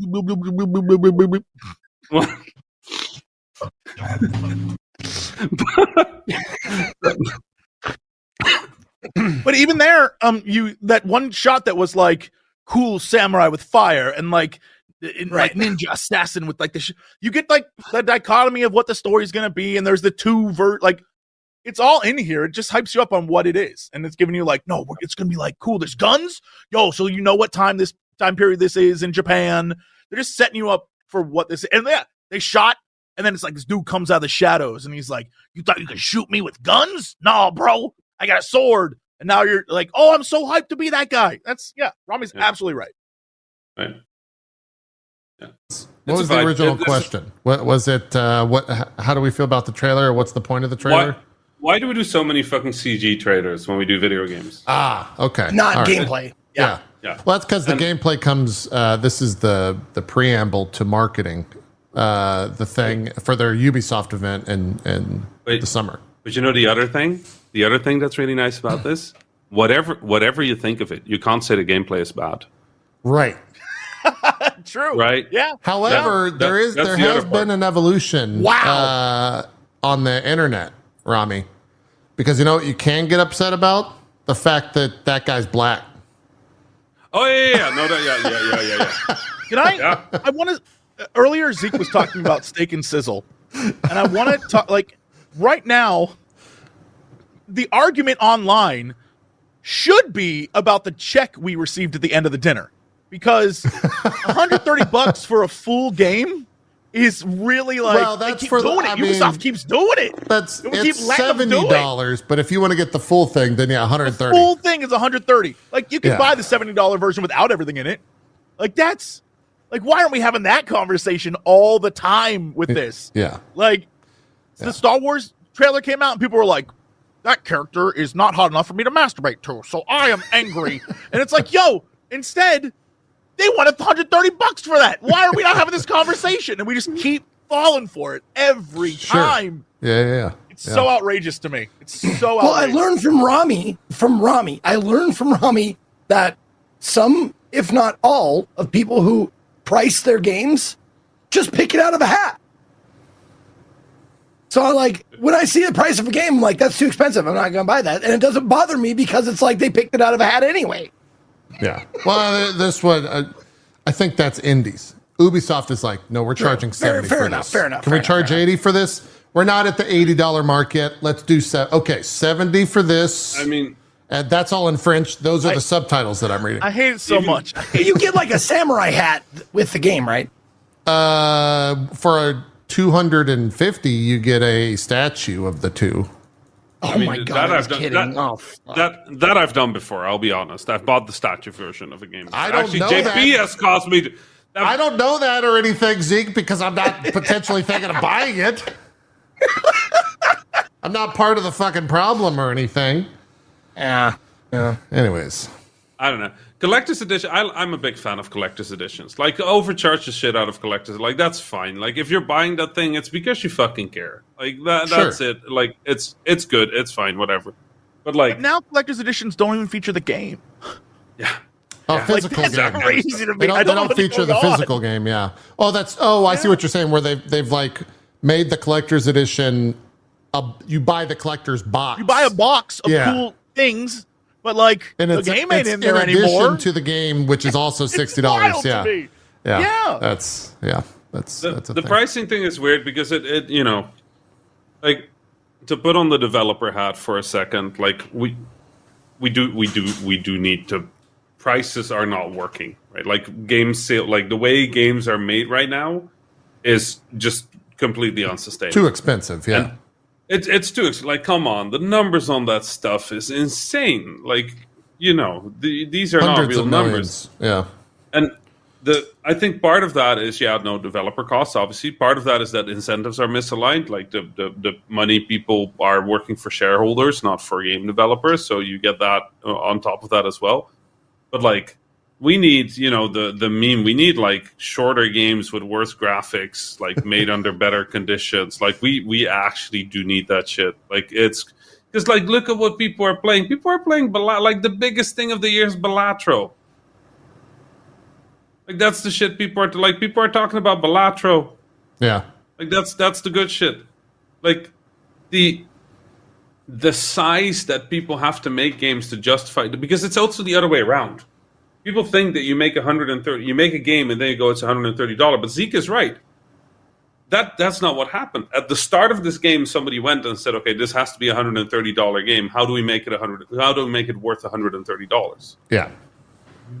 How big does that world have to be? How many unique assets do we need to have? Like, what is like? How do you make $130 worth of video game? Right. Well, You put a season engagement. pass in it, and you put some DLC, then- and you put a mission that you only get for that version Then of you the end game. up with a game like Assassin's Creed Valhalla, which while I enjoyed it, I will never finish it. I'm I right don't there know with how you. that game ends. That game's It's too 100 damn hours big. plus. Fuck that, dude. Yeah. Yeah. And to be honest, that's why I'm like that Assassin's Creed for people saying like, who is this for? That's why I'm excited for that Assassin's Creed, because they've said that it's going to be the size of Origins, right? And like Origins was the smallest of the three when you go from Origins, Odyssey, and Valhalla. It was like the main story was like 30 or 40 hours, which, yeah, that seems about right for like an open world game. Still, it's still long. Still, I'm like, you want 40 hours of my life? Yeah, that's so many hours. Like, yeah. I really need solid 8 to 12 hour games in my life more, please. Yeah. You know, right. I mean, the other thing that we have to remember is we're really not the target audience for 90% of these games. Like that's the weird thing. Like, Assassin's Creed is not made for me or you or any of us in this conversation between the four of us. It's made for people who buy 2 games a year. Sure. Which is the majority of the Steam audience. Like, the majority of the Steam audience buys 2 to 4 games every year. Like, that's a terrifying number to me. But the majority of people who are on Steam buy less than 4 games a year. Well, then having a 300-hour game makes a lot of fucking sense. Yeah. The thing that I'm seeing a lot in chat, people are like, 8 hours for $60.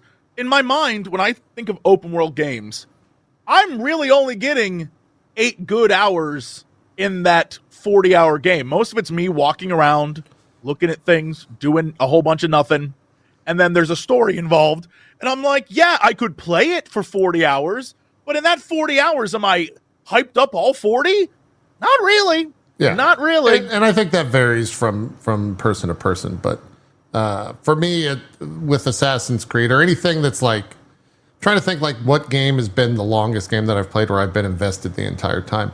Assassin's Creed is kind of close because I just love the combat in those games, which is a really weird thing to say for a lot of people to process, I think, because the combat's not necessarily something that people are super into.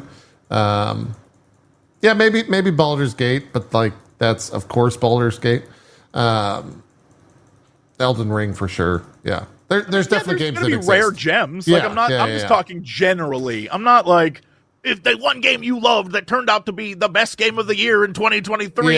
That's not really the example I'm using. It's not really fair. I agree. Regardless, though, I am excited for that Assassin's Creed game. I want to see gameplay of it. I'm a sucker for Assassin's Creed. I've played all of them. The only one I did not finish was Valhalla because I agree with Jesse. It was too damn long. That was a 100-hour plus game. No. I'm good. I think the other thing is making a game that is interesting 100 hours long is really hard. Like it's just really like the Assassin's Creed also generally has a very small core sandbox. Like the amount of things you can do in Assassin's Creed is like 11 things. Yeah, that's it. And like you can make 11 things, you can probably make a few hundred puzzles or like situations with that are interesting. But across 100 hours, by the time you get to the next like temple-y thing or something, you're like, oh, one of these again. Well, and I would even say it's like that's a good design process because I think the other way that can go is something like Rebirth did, where there's a new minigame every 5 hours. And the quality of the minigame, some people cover your ears because I don't want to hear how I'm wrong. The quality of the minigame fucking drops drastically, and you're just like, why the fuck is this fucking trash shit in this fucking game about something that has nothing to do with this? Nothing to do with this. Come on. You've never heard of like put your best foot forward? Like, come on, man. Like, they're going to start you with something shitty and you turn off the game. They're gonna give you the steak. And by the time you're done, they're gonna give you a nasty old hot dog from a fucking beef I mean, I'll be honest. I like the structure of Rebirth more than the way it actually worked out in the end. Like I haven't finished it yet. I put 60 hours into it. I'm like, God damn. Did you make it to like? Let me just sort of without spoilers. Did you get to like the foresty area? I'm in chapter 11, so I'm near the end. But yes, I went through Gungaga. I went through all that stuff. I don't know who the level designer was on Gungaga, but I need to have some words with that person because like, what the fuck is up with the trampoline? Everyone says that. I had 0 issues with it. I don't know why, but the like level design was fine for me. The thing And I'm an outlier on about that, I the know. mini games. The thing about the mini games. You're right. This one you're fucking wrong. I don't know how You did I not had do that like in a one fine time. You're having some cloud shit happening here. Your brain is like disconnecting. He's seeing flashes right now. There's like you look at the stream is actually 7 weeks of you running a fucking circle. You just don't Dude, remember. everyone in chat was like, this zone fucking. Maybe it's because everyone in chat was like, this zone's the fucking worst, dude. You're gonna fucking hate this zone. It's fucking worst in the goddamn game. And then I went through and I was like, it's fine. Like I'm not having any issues. I think you got by the saving grace of that game. That zone, the music was so good. Maybe. I think it tricked you into liking what was going on there. Maybe so. Because it's maybe one of the most like earworm songs in the game. The next zone, I'm pretty sure it got you. The next zone after that is where I started to get really pissed off when they put those chocobo flying fucking mini games. I wanted to throw my fucking controller at that trash, dude. Fight that little girl who was like, I don't want to be a chocobo racer anymore. No, and I was like, girl, you better learn the race. No, fuck all them. Oh, no. Anyways, we'll do our Final Fantasy conversation somewhere down the line because I got to finish that game still. Sure. When you have it done, bring me back because I have thoughts. Dude, I need to rant with somebody. At that point, it's going to be me, Jesse Cox, Rami, Maximilian, Strippin, and Cohh. It's going to be a 6-person show. Everybody else. Everyone wants to talk about that. I'm like, guys, I got to finish the show. I'm sorry. I got to finish the game. All of the 10 out of 10, like all the reviews, like this game's perfect. I've never been more convinced that while I enjoyed it tremendously, I was like, none of these reviewers played all these mini games. They didn't do all that. Like, there's so much in it that I was like, you can't. This is 10 out of 10. If I have to pick another damn mushroom, I'm gonna lose my mind. Like, you guys are crazy. Again, the mushroom thing. Everyone talked about the mushroom thing. I was fine. I did that first try on everything. I don't know why. Did they send you? Did they send you a JP build where everything was? Just I don't know. easy It was like, what is happening here? That one was fine. I have issues with other mini games, but that one was fine. What was the What was the minigame you were having? Just for curiosity, what was the thing that you had most issues with? Ooh, chat. What? I've done Sit-ups. every zone. Watts. I haven't finished those yet. I'm on the final. I think I'm on the final version. It really was the Chocobo flying minigame, I think. Okay. It just controls like fucking dog water. Like it's just awful. It's really bad. It's the reason I'm asking is there used to be this game a long time ago, indie game called Dungeon, and it is one of my favorite games ever made. I don't know if I've ever talked about this, but it was made by Mr. Pedunkian, and back then everybody had names, and Cactus, who then later did Hotline Miami. And the point of this game was that every computer had a hardware ID that was created. Oh, yeah. And then based on the hardware ID, a different thing would be impossible to do. And listening to you talk, I swear Final Fantasy must have done the same thing. I got the shit out of it. You look like the nice Gungaga. The fucking like reviewer build where I got all the nice versions of you just like Gungaga. Every trampoline just went to the place you wanted to go to. It just did it for you. That's actually Did you do the Kid G stuff okay? What is the Kid G stuff? What zone is that in? Kid, the little goblin, and you have to run around and do like the cactuars. Some of them are magic, and some of them are. I thought that was super fun. Everyone I talked to was like, "That sucks, dude. That's the worst mini game in the entire thing." So like, it could just be preference of what we're good at. My chat's saying I didn't see it. I didn't see that yet. So. You didn't see it? No. Apparently I didn't. That's chapter 12. Apparently, I thought you were cool. I just got to Nibelheim, I think, is where I stopped playing that game like a month or two ago. So I mean, I will say, if you would ask me like opinion on Rebirth as a number, without like, I would say it was a good 8. Like I really enjoyed my time in it. Yeah, it was a good 8. Yeah. It's a good game. 8. It's just it's not perfect. We can't keep like it drove me crazy. I was like, this is a perfect game, and that while playing it, I was expecting perfect. And you sold me on a lie. Yeah, I think it's an 8. I like Remake better. Like Remake, I fucking love that game. Like start to finish. Like, holy shit, that was a good video. Yeah. Remake, Rebirth, 8 out of 10. I look forward to JP's like 10 out of 10 because everything went easy for him. We'll see. I got to finish it. Right. A lot of that will hinge on the story.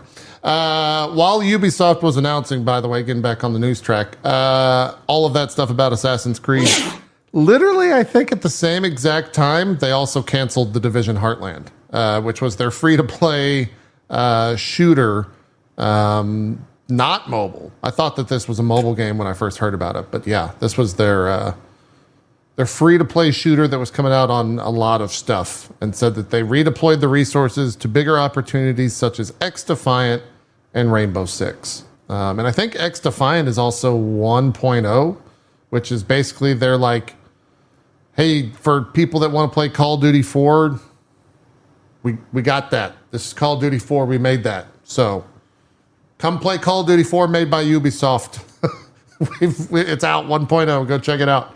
I think they even got like Call of Duty Pros to market it in that regard. So kind of silly stuff out of Ubisoft. We'll see where they're at with the Ubisoft Forward in June. Here's a fun story. Stellaris got a DLC about AI that features AI created voices. And there was a lot of pushback about all of that. The director insists that it's, quote, ethical and, quote, we're pretty good at exploring dystopian sci-fi and don't want to end up there ourselves. The voice actors that we signed up and built the models are receiving royalties for every line that we create. So I like that. Yeah. I'm into that. Yeah. So it's No! So AI bad! AI bad! We run that into an AI. The latest is bad AI. It's called the Machine Age, and it focuses on synthetic ascension, according to their marketing blurb. At the end of the DLC store page on Steam, it says this disclaimer, quote, we employ generative AI technologies during the creation of some assets. Typically, this involves the ideation of content and visual reference material. These elements represent a minor component of the overall development. AI has been used to generate voices for an AI antagonist and a player advisor. How do we feel about it? So I mean, so they're doing it as a gimmick, as in we paid a bunch of voice actors to do these voices, but we're using an AI version so it sounds AI-ish, so that you play as the AI characters. Like that's the vibe. It's less creepy, but you know, yeah, kind of. When they say ethically sourced AI voice model, what they mean is they got voice actors to license their voices. Record lines that were fed into an AI. And with voice, you actually don't need all that much. Like a few sentences is enough to make an AI model out of your voice. So yeah. Mm-hmm. Yeah, but hold on. Are the voice actors, are they allowed free, like open range to wander in and graze? And well, are they treated well? I hope so. Yeah, I hope they're organic.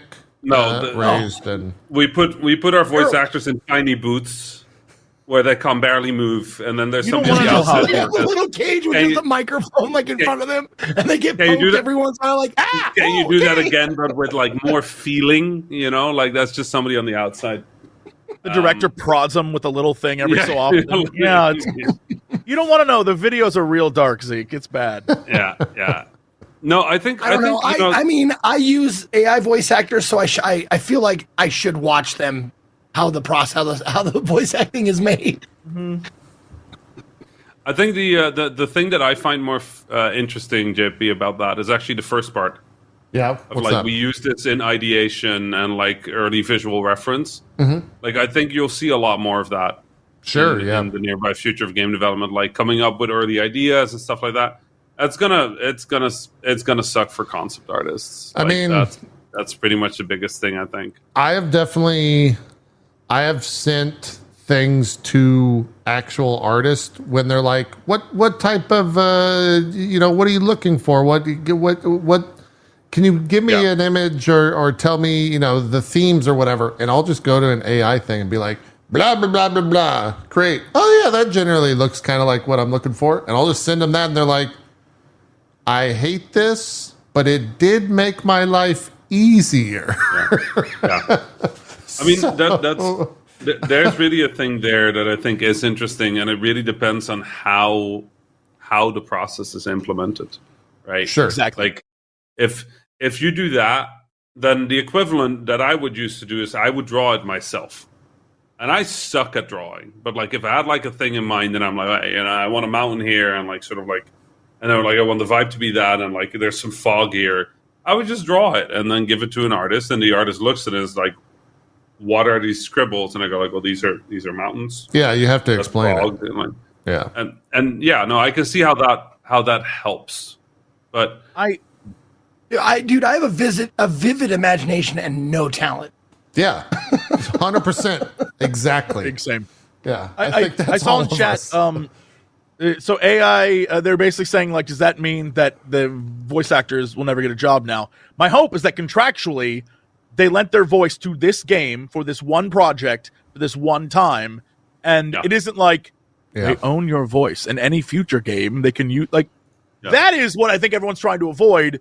The idea here is that they were making an AI like faction you could play, and so they went gimmicky with it, and we're like, we're going to use real voice actors, but then feed it into an AI. It should be just a one and done thing, and those people will get paid for the project. Is the idea? The big fear that I think that everyone has is residuals. Right? Yes. Yeah.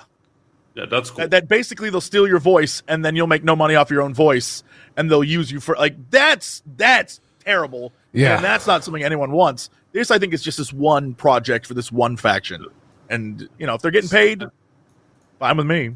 Yeah, it seems fairly well done. For the first time, I think, in like the whole AI conversation. But people were very quick to be like, "Oh fuck, here we go! Like, let's get our pitchforks." I mean, I maybe rightfully so. I get it. I prefer the pitchforks. Like this is the kind of thing where I would much rather everybody has like a knee-jerk negative reaction to AI to the point where all of us go like, no, listen, when we did it, we got it right. We did this, we did this, we did this. We made sure that like, as long as we stay on that side of the thing, where it's like every time you use your AI, you basically have to make an apology. Yeah. That I just give me that. Or you have to over-explain it. Yeah. Yes. I mean, that's not a bad thing. Yeah. However, but I mean, just to play devil's advocate for a second here, like the Industrial Revolution, when the assembly line came in and like tons of people were putting together shit, like lost their jobs because of that. Like does that have a direct correlation to what we're seeing with AI? Doesn't progress like make people lose jobs no matter what?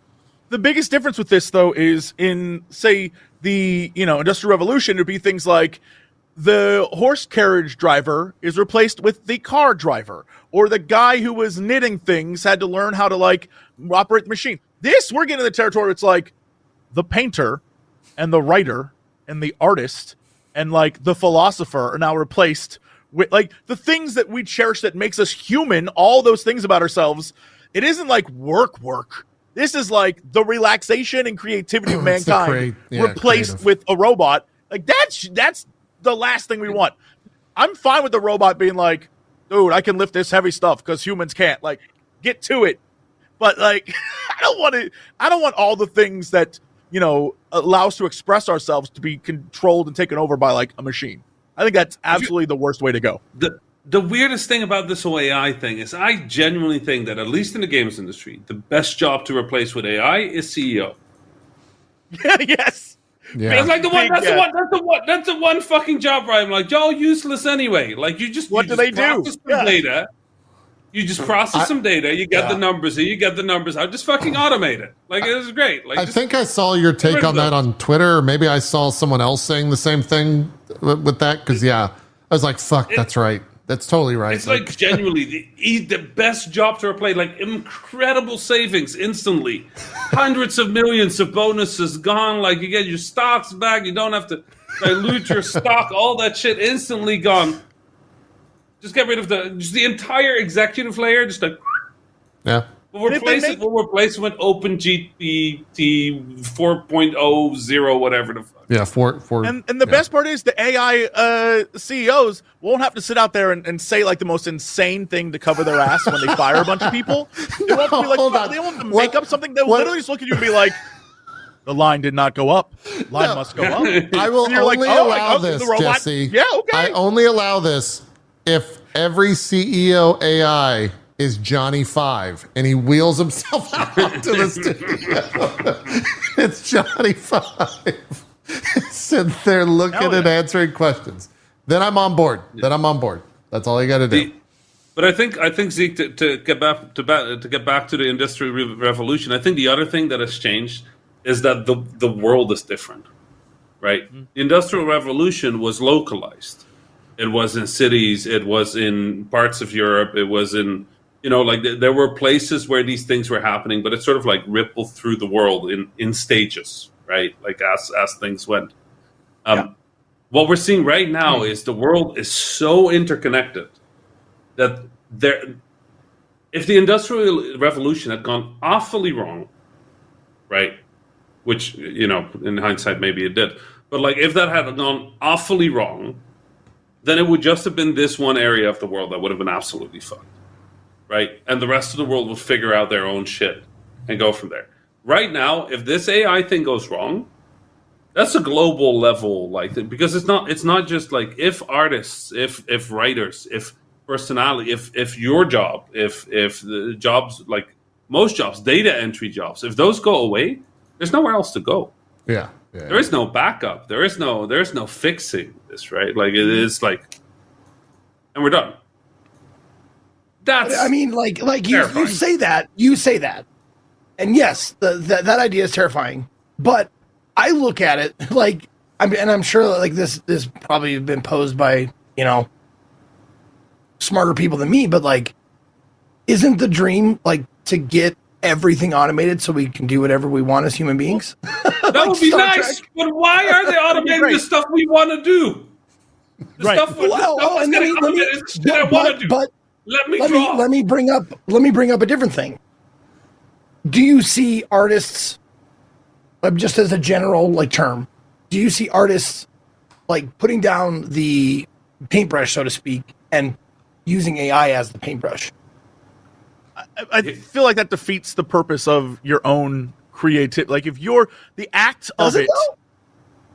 I mean, eventually there will be AI. Like this is the thing that does happen. There will be artists and AI artists, and the way we use and interact with them will be different. But like, again, it's like, Zeke, I feel like you are looking at the Industrial Revolution from the distance we are from it. Sure. But if you think about it, every major revolution has some sort of like crazy fallout to it. And the Industrial Revolution led to so much terrible stuff before things became regulated. If you just think back to old photos of the way towns looked, the skies were filled with smoke. The streets had like crap all over them. There was like children are getting fingers cut off in factories. Sausage is made with who knows the hell what. Like it was a bad time until people went, and that lasted for decades and years and years and years. And so the idea that AI is going to come in, it's going to solve everything. It's going to be rough for a while if we go full AI. Like it's going to be messed up out there until people figure out how to regulate it. And we're so far behind regulations, we can't even keep track of just normal internet. Like it's going to be terrible for a while. Sure. Yeah. Zeke, I think the thing I would ask, like if you had a button that would just do the stream for you. Yeah. Would you enjoy that? No. Because the point is the stream, right? It's the connection with the people. It's the like you start the stream with an idea, but you don't. But wait, it's different. Because if I'm an artist, it is. Yeah. If I'm an artist, I do art for the love of the game. I do art for free. Like I did community theater for $0 for 20 years of my life. Right. But that's the thing. Like if it was a job, absolutely. Like, but this doesn't feel like a job. This is entertainment. This is something I enjoy personally. So like artists are going to still art even if there's AI out there. Right. But so that's the point. The problem you get the thing where this gets complicated is that art, like capital A art, Right. and this is I'm gonna get a little into philosophy corner again. So grab a beer or something. Okay. But the on the philosophy side, like art is, oh God, what did I do? It's your It's fault. just whiskey, no big deal. The thing with art with a capital A is that's always that. Like, it's created from a person, and part of how art gets made involves the journey of getting there, right? Like that is sort of like a central part, is the way you press a thing to the way you press like a brush onto the paper or the whatever the material is called. I forgot the English word. Sure. The canvas, right? Like, might affect how you move it next. Like, there's like 1,000 mini micro decisions that you're making with every move you're making. When you're streaming, there's millions of little variables like coming into it. When I'm programming, even with code, there are creative decisions that are being made that are because it's me sitting there at that point going through this process of like figuring things out. And like the thing with AI, I think, is that the idea of it is that you skip that. You go from, I have an idea and something comes out. And then you can say, okay, but you iterate on that, right? But like, what comes out of it is not really it's not an iteration from you. It's an iteration from a model that is fed with art. Capital A art. Capital A writing. Like capital W writing. I mean, but the thing is, like, that silly argument, it's like, that's what art school is. You get fed art, and then you put art out. But the human is the part that's important there. Like, you can feed the same art into 1 million people, and you will get a different artist out of every single one of them, right? Like, I think that's the critical part, is that you, as a human, are part of that, right? I think the thing with AI that scares me is the only way AI will keep working and keep being relevant is if we feed new art into it. And if we made art into a thing that AI does, and we feed AI art into AI, we've already seen the research is already there. You get modal collapse. It gets weirder, it gets wronger, it gets more broken. And you know what the future of this is? That artists will have a job. They will absolutely have a job. You know what the job is going to be? Feed the model. That's it. At least I got work. So, Zeke, like, I want to listen. Okay, wait, before we go any further, I'm playing devil's advocate here. Of course. I'm not like being on the side of that. Like, I'm on the side of artists. I will never like. I will always pay artists to do art for me, like when the rare occurrence happens. But I just want to know, like, if the argument is posed, like, how does the right side of history, like, how does that respond? But I also want to thought experiment with you real quick. So you were saying, like, hey, if I'm a streamer, I want to do it for the love of streaming. Like, my art is entertainment stuff. And so, simply put, it would be, okay, so streaming you're doing for fun, because all the AI streamers can stream all the time. They don't have to sleep. They always know what the right demo and this. So you're streaming for fun. You were like, I don't need all that money. So at a certain point, in order to pay bills, you then have to take a job. And that job is going to be in something. So you have to work those hours. And then that means, okay, well, then do you have the stamina and energy to stream when you get home? So then you're comparing those. And then it's like, okay, well, I can't stream all the time because I had to work a late shift tonight. So then your audience collapses. And then as your audience collapses, do you have the motivation to stream as you watch the numbers go down, down, down, and down? Yeah. And now you're just like, well, I'm doing it for fun. It's for fun. It's for fun. But the fun goes away when you slowly see that, like, I'm not reaching anybody anymore. No one cares about what I'm doing. So why am I doing this? Like, what is the point? And now you're just like, I guess I'll just go to I don't want to stream today. It's just going to be like 3 people are going to be there. Like, why would I even do it? I just go to work. And it just keeps getting worse and worse and worse. And then you just stop.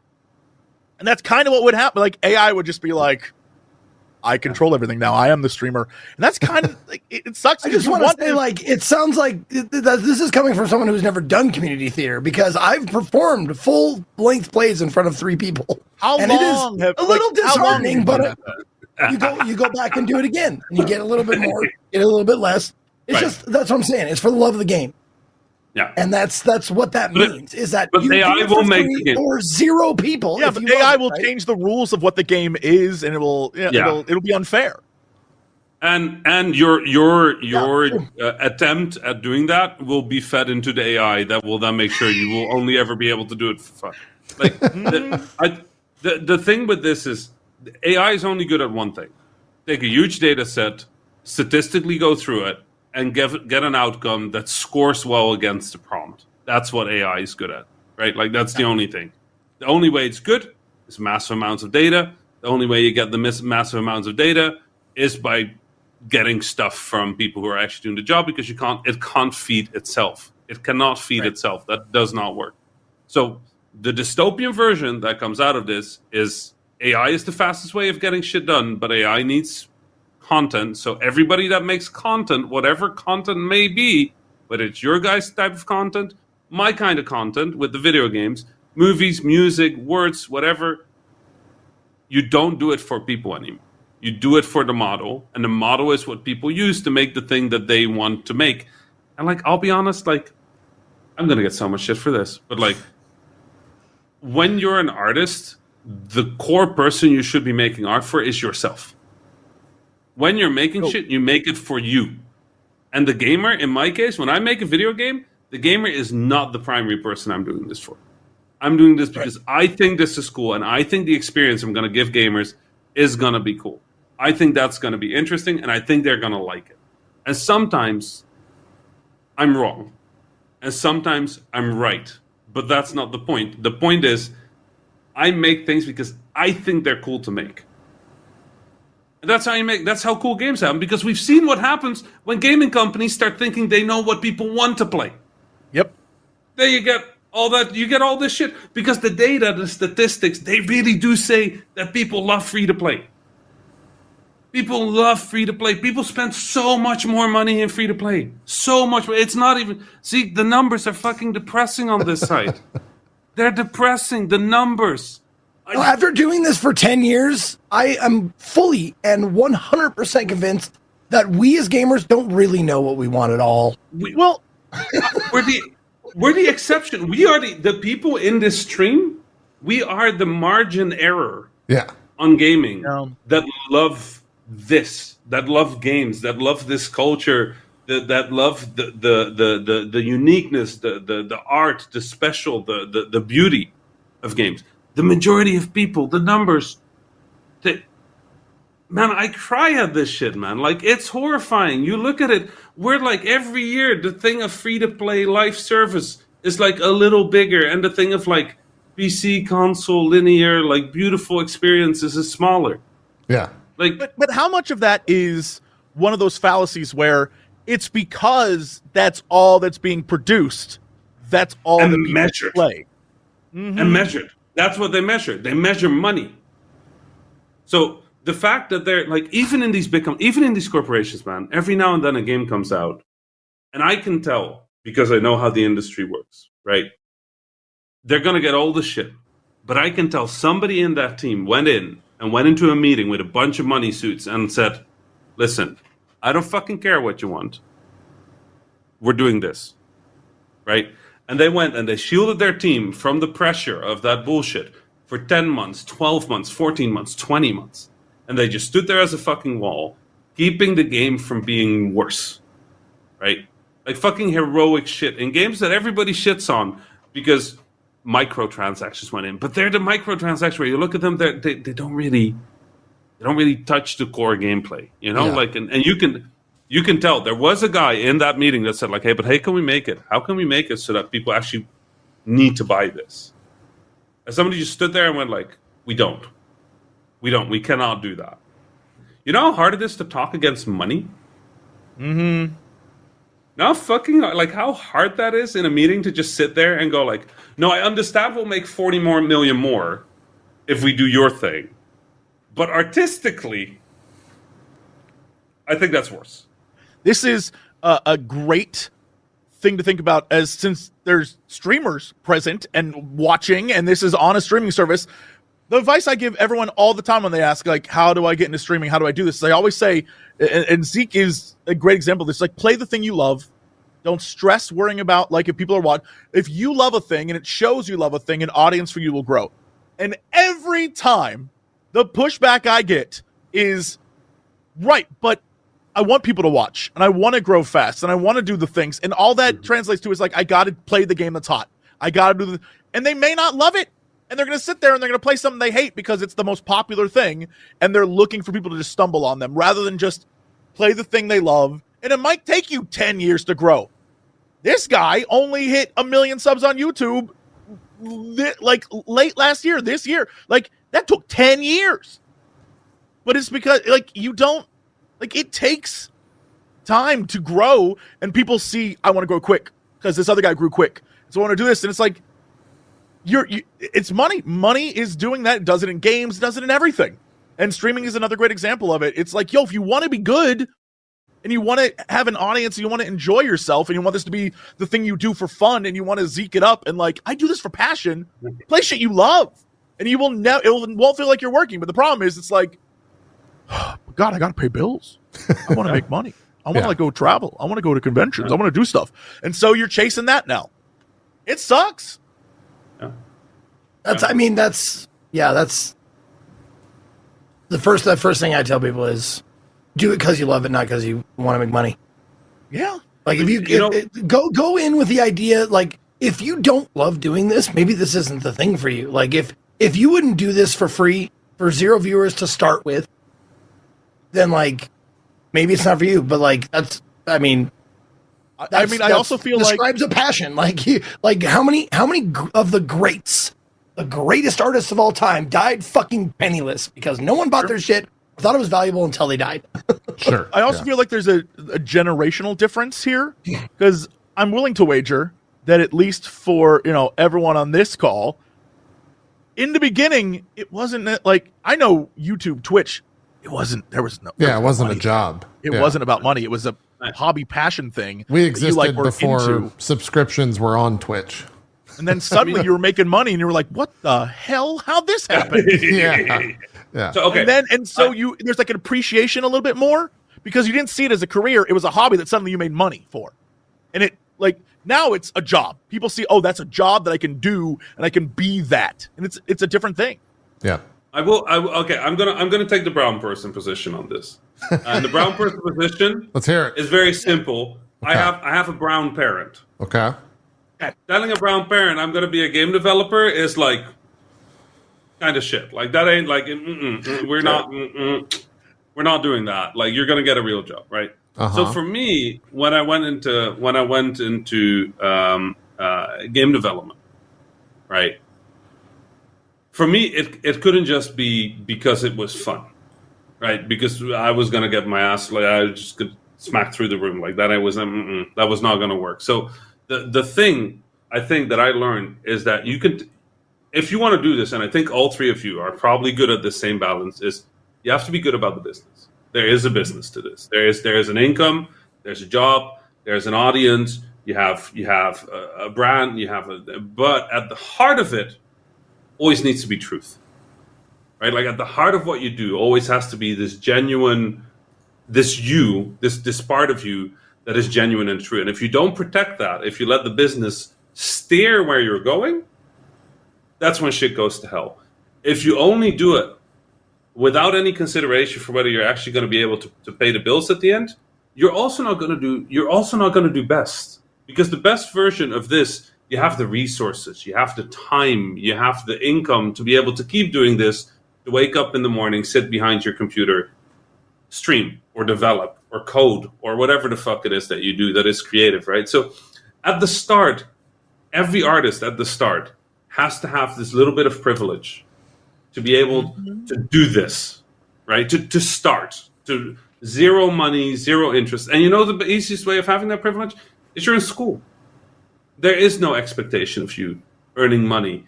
There is no expectation. Or you have a job that allows you a little bit of time at the end. Or there's, a partner pays for your income or whatever it is. That little bit of privilege that allows you to just fuck around and find your voice, right? Who it is you are. Because like Zeke, having talked to you when you were slightly drunk, I can imagine that. I'm slightly drunk right now.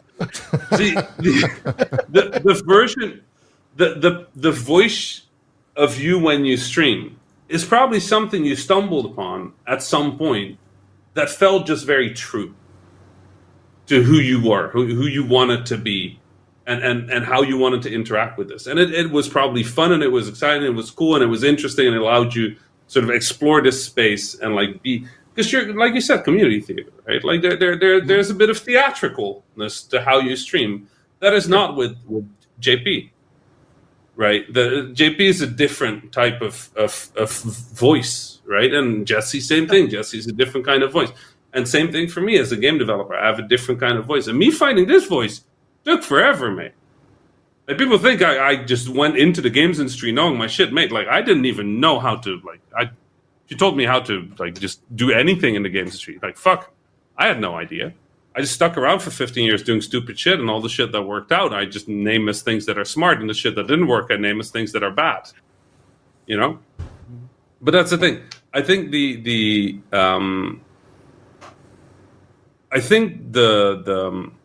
point about what we do is that where we are in our career, we're lucky to operate on this in this place where part of what we do is art with a thought of the business, but we steer by what we care about, and that's what sets it apart from these corporations. And because the shareholders, they put the money above the meaning.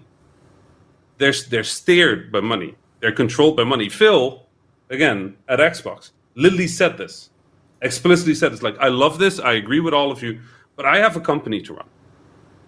And I have shareholders, and if I don't please the shareholders, we go down. Right?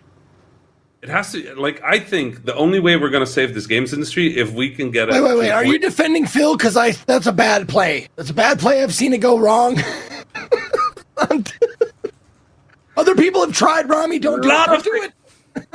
Here's the thing. If there's one thing I've learned is that many things I say can go terribly wrong. And No, don't worry, Zeke.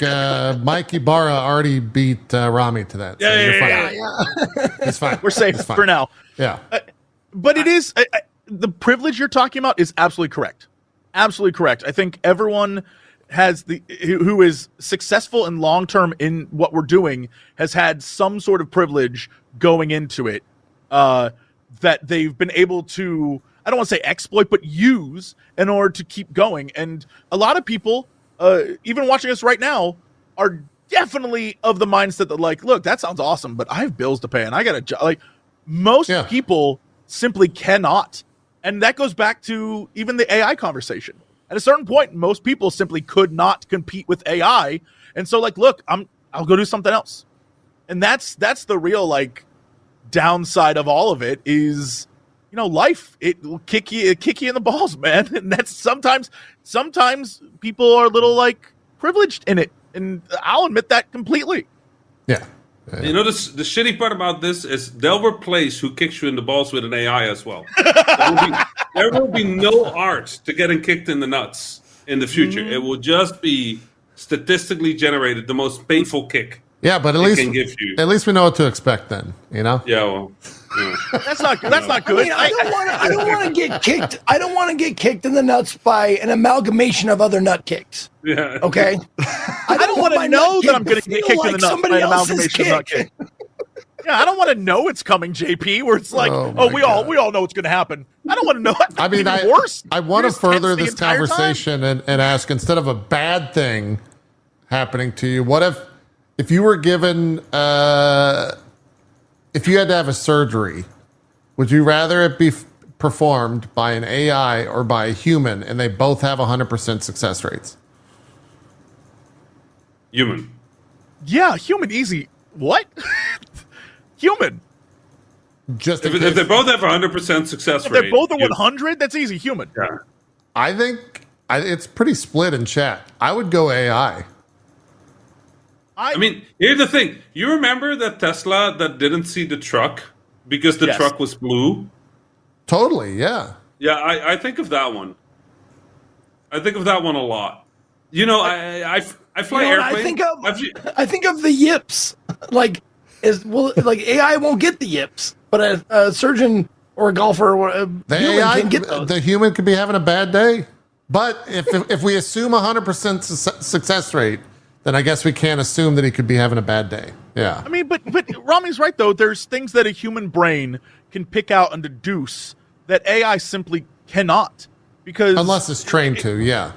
we'd have to train it, but that takes so long, and that's why most AI right now is not that, because it's just there's no models. It's too for much it, is yeah. involved. Well, see, when I think about this, have you guys seen Prometheus? It's that precursor to the Alien movies. Yeah. When she gets into the med pod, and the med pod like goes and like stitches her up like super fast, and like that's what I picture when I picture an AI surgeon. I picture something like doing the disinfect. Like everything is so much quicker, so much more uniform, so much cleaner. That's what I picture in my head. So that was why it's like it's hard for me to like. So I changed my mind. Decision. I've changed my mind. If it's the doctor from Voyager, then yeah, I'm fine with it. I'm all right. Hologram, dude. Yeah, if it's the doctor from Wait, is that the guy that has the hair? Like him. He's too he's serious. bald on top, and he's just okay. You know what? I've changed my mind. If it's him, we're in. Fair. I'm in. Yep. Fair. So if it's an AI to look like a human, then you're on board. Yeah, then I'm in. Yeah. Take over AI. If you look like me, it's I didn't fine. even think about that, dude. Like, I didn't think about the hologram doctor from Star Trek. I love that dude. I'm in, dude. Listen, here's the thing. Two things. In aviation, in airplanes, we have autopilot, but there is always a way for people to overrule the autopilot. When that isn't there, you get big airplanes that fly into the ground because there's a bug. Yep. Right? Like because a sensor is wrong, because there's a smudge on the camera, whatever it is. Like So here's sort of the backup point. I'm a programmer. Right? My job is to work with computers and get them to do the thing I want. If you ever read up on like math, right, in computers, Zeke, how much is I gotta write this word down. I've never heard it.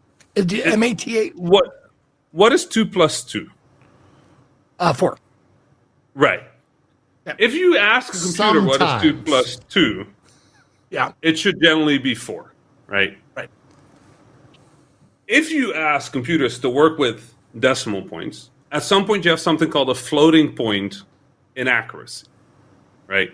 Where a normal sum suddenly is slightly off, right? And the further you go from, like, for example, the center of the universe, the more true that becomes, right? Because these small things add up. That's why game worlds usually, instead of having the player move further away from the center of the world, we try to keep the player as close to the center of the world. So when you have like big space games, we're not moving the universe. You're not moving through the universe moves through you, right? Like that's kind of like a trick we use. Computers. Wait, I've seen Event Horizon. Is that? Yeah, by the end, you're absolutely. Like, that's exactly what I meant, Zeke. Thank you. Wait. So you fold space, and it becomes the same point. Yeah. Yes. Anyway, the thing I'm trying to say is inherently, I don't trust computers. I just don't. I don't. I'm sorry to the AIs listening to this thing. I don't trust computers without human oversight. As a pilot, I don't. As a person, I don't. As anybody, any system whatsoever, unless there are people that are really fucking good at understanding what's happening in the computer. Here's the thing. Computers are much faster than us. So small tasks that computers can do in an airplane, an autopilot is always going to be a smoother ride than a human pilot. Because it can take all that data and like figure out exactly how to keep the airplane exactly straight. But when something goes wrong, when shit hits the fan, I want a human there. So if you're asking me who's going to do the surgery, please a human. Please a human, because if anything goes off, if the computer sensor gets a splat of blood on it and it decides that the blade is like half a meter too far south and it just starts like cutting my face into, like, that's it. We're done. Like the computer decided, oh shit, Rami is 7.5 meters long. Too bad. Like, no. Sure. No. I think I got it. It's a trick question. Okay. Android data. Get data to do it. I'm just saying, the EMH on the Voyager, because he's a hologram, blood can't splatter on him. It would go through him. It would go through and him.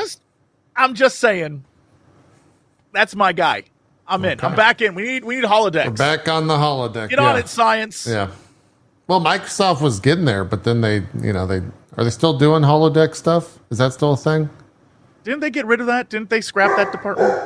Dude, I mean, forget. they have all departments. this checkmate, Rami. Jedius from JP's chat said, but an AI surgeon can't sneeze during surgery. Checkmate! Boom! No sneezing, no accidental. They have a mask.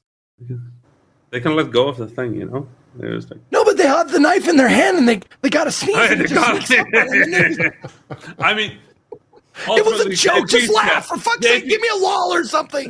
Have you heard the me a- conversation we're give having? me a We've been talking lull or about the end of something. the world, the games industry, and life. Like what? No, Like, that's all there is, Rami. put That's the all there camera is. back. I want to play with Jay. With Yeah, Jesse give us a little- give us a for- moment. Hold on. give me something. You're gonna spoil the upcoming there we summer, go. but yeah. Yeah, there we go. There we go. There we go. There we go. I forgot what we were talking about. There, life is much better now. There we go. Now jingle All right. some keys. Good. Welcome back. Oh god. What a great show. Video games. The rest Yeah, of the AI news, can't do that shit. That's true. Yeah. The rest of the news is just rattling off numbers and sales. And Zeke, you were talking about Little Kitty Big City last week, right? Yeah, I was. Yeah, that sold 100,000 units in less than 4 to 8 hours. So it found an audience, which is awesome. You don't fuck with cats, man. Yeah, cats always sell well. Yeah, dude. Yeah. Well, and like I said, it's like Little Kitty Big City. Say what you want about it, but if you like cats and you know how they act and stuff, if you've ever been around them, it's cute, but it's accurate, and it's not just like a cutesy bootsy. It's like it's got some gameplay to it, which is, fun. Yeah. Actually. Helldivers 2 continues to sell. That's at 12 million sold in the first 12 weeks since release. So that was as of May the 5th. So that was 14 days ago. 12 million copies. Yeah, that's a runaway success In right there. 18 countries. Yeah. I was waiting for it. I saw it loading up. Accurate. I was like, here we go. Accurate.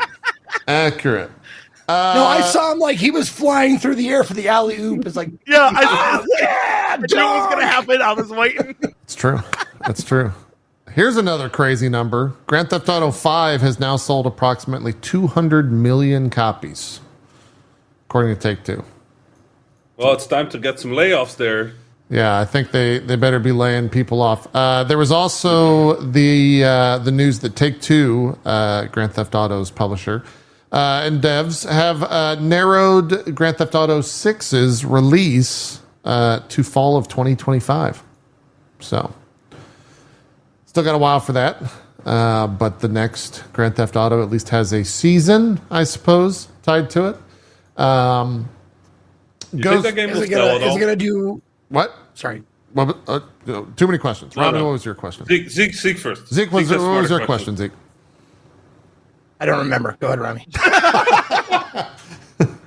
I like how are everybody's bets on Grand Theft Auto 6? Like what are we gonna get? Like is there gonna be like a thing that's gonna make people go like, ah, fuck, this ain't it? Or are they gonna nail it again? It's gonna be 6 or 7 weeks of a controversy about nothing, followed by people being like, actually, it's very good. Followed by kind of silence for a while. Followed by we sold 87 billion copies. Like that's how I see it going. I think they're going to sell a lot, regardless of quality, just because it's the next Grand Theft Auto. Like it's Right. the idea that the industry is like the amount of executives and CEOs that use the terminology like the next Grand Theft Auto is like a paramount milestone in video game entertainment. It's going to sell a lot, just no matter But what. is it going to do 200 mil? Because you said 200 million units. Yeah, I mean, it depends what type like- of online support I think they have for it. 200 million. That's 10 times the entire population of my country. It's insane. It's all you got to also remember that's over 10 years. Like that game launched on the 360 and the PS3. Still, though. Think about that. That went through almost 2 full generations of console cycles. How many millions of those like units sold are double or triple dips? Probably a good, a Probably lot. a lot. Yeah. A lot, yeah. I know I played. I have 2 copies of it. I think I've got 2 copies. I definitely have a console and a PC copy. I might have 3 copies of it because console and then PS4 and then PC. But it is to be clear, it is a aberration from the norm. Like just looking at the list of the best-selling games, Minecraft is number 1 with 300 million. Yeah. Grand Theft Auto 5 is 200 million, number 2. Then the next one is Tetris. Tetris, yeah. At 100 million. Yeah. And then it drops down significantly to Wii Sports. It's all Nintendo then stuff. PUBG, Yeah. then Mario Kart, then Red Dead Redemption 2, and then Super Mario Bros. Super Mario Bros. 58 million. So like that's the drop down's crazy, and that's so. You know, this is something I don't think to expect it to be replicated would be insane. If it happens, Yeah. One must compare Rockstar games only to other Rockstar games. Yeah. Sure. But even then, if you look at the other Rockstar games, only Grand Theft Auto 5 is up there. Yeah. Yeah. RDR2? I don't know. It's not up there You're right. sales-wise, though. You're right. I was thinking You know Grand Theft Auto, Red Dead. Okay. The other thing about Grand Theft Auto is the 200 million units, you said, right? Yeah. Not That doesn't even dollars. include. That's units. That doesn't even include their free-to-play stuff. Right. Yeah. Right? The 200 million unit sales at like what? Let's say like $20. Like let's average that out to $20. That's the start of their income. That's where they start making money. Yeah. Like there were rumors in like the hack that this game is like a budget of like in the billions. Or In the something. billions, yeah. I remember In the seeing billions. That makes no sense anywhere except for there. that for Rockstar. Well, Yeah. if And actually, No, it honestly reminds me of that scene in The Big Short where they talk about like this is what's on the table.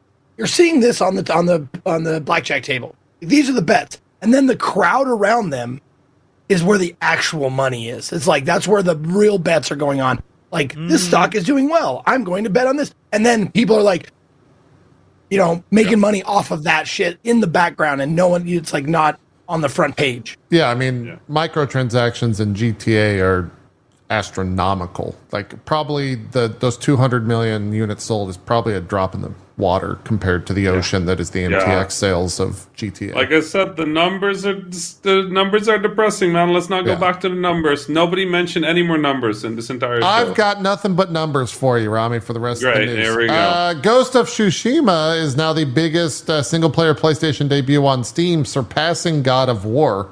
I think it crossed 57,000 concurrent players on the launch. I don't know what it's currently at, but as someone who gave that game of the year, good. I'm glad people are able to play it. That game is fucking gorgeous. So good. It has, in my opinion, the best intro title card scene of any video game that I've ever played. Assassin's Creed 2 wins that one for me, but Ghost of Tsushima. Okay, I mean, Ghost of Tsushima is really good when you're going through that water or going through that field of flowers that it hits. Yeah, gorgeous. Such a good game. Yeah. Oh, so much good game design in that game. Oh, gives me shivers still. Yeah. Infinite for me. It's fantastic. Bioshock Infinite. Oh, yeah. I love that opening scene. Oh, sure. Yeah, that one's good too. That one's good. Right. But Kingdom Hearts, guys, come on. No, that's song. That's song. I'm done with the show. I'm getting out of it. Jesse, we need Zeke's headphones on back for this. I typically, Jesse, Simple and clean is the way that you're making Rami me feel sinks tonight. into the back like Homer Simpson. I'm unable, Jesse, to really discuss Kingdom Hearts with my usual 2 co-hosts. So you are correct. I actually concede Kingdom Hearts is the #1 intro. Until it's just me and Zeke and Co. Then I don't know that I believe that, but I'm going to say it anyway. You know what? Metal Gear Solid 1. Hell yes. okay, Just the dude in an elevator with the logo above him. sure, That's it. it's pretty good. Simple, clean, effective. I like it. Yeah. Yeah. Have you ever climbed a ladder to Snake Eater and had the best day of your life? I'm just saying. It's not bad. It's not bad. Continuing with game sales, Manor Lords has sold over 2 million copies.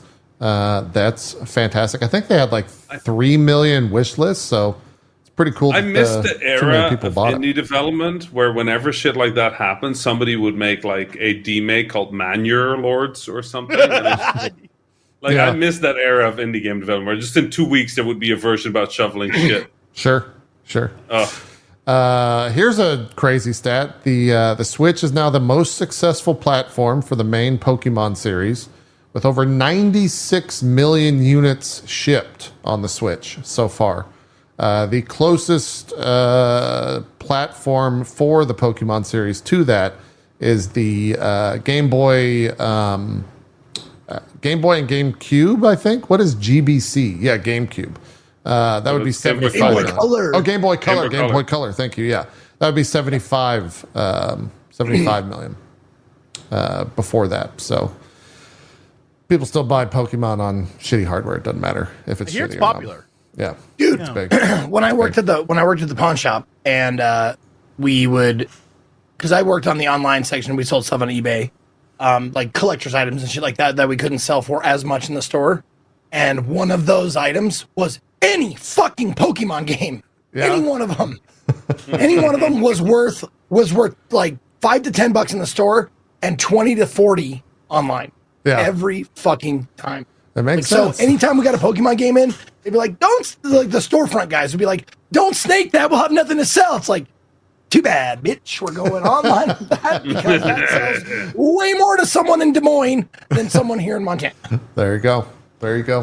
And then the final bit of news before we go to Jesse for some Final Fantasy 14 stuff.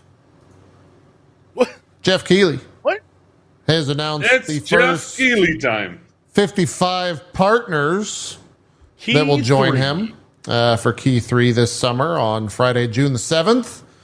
We got 55 Jeff folks. This is round 1, implying round 2 is coming up.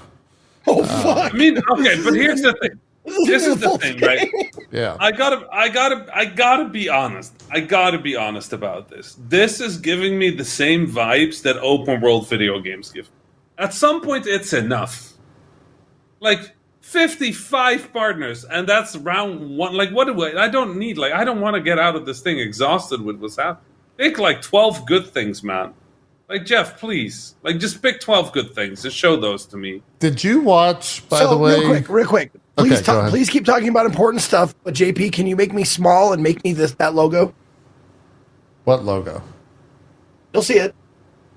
Oh. Oh, yeah.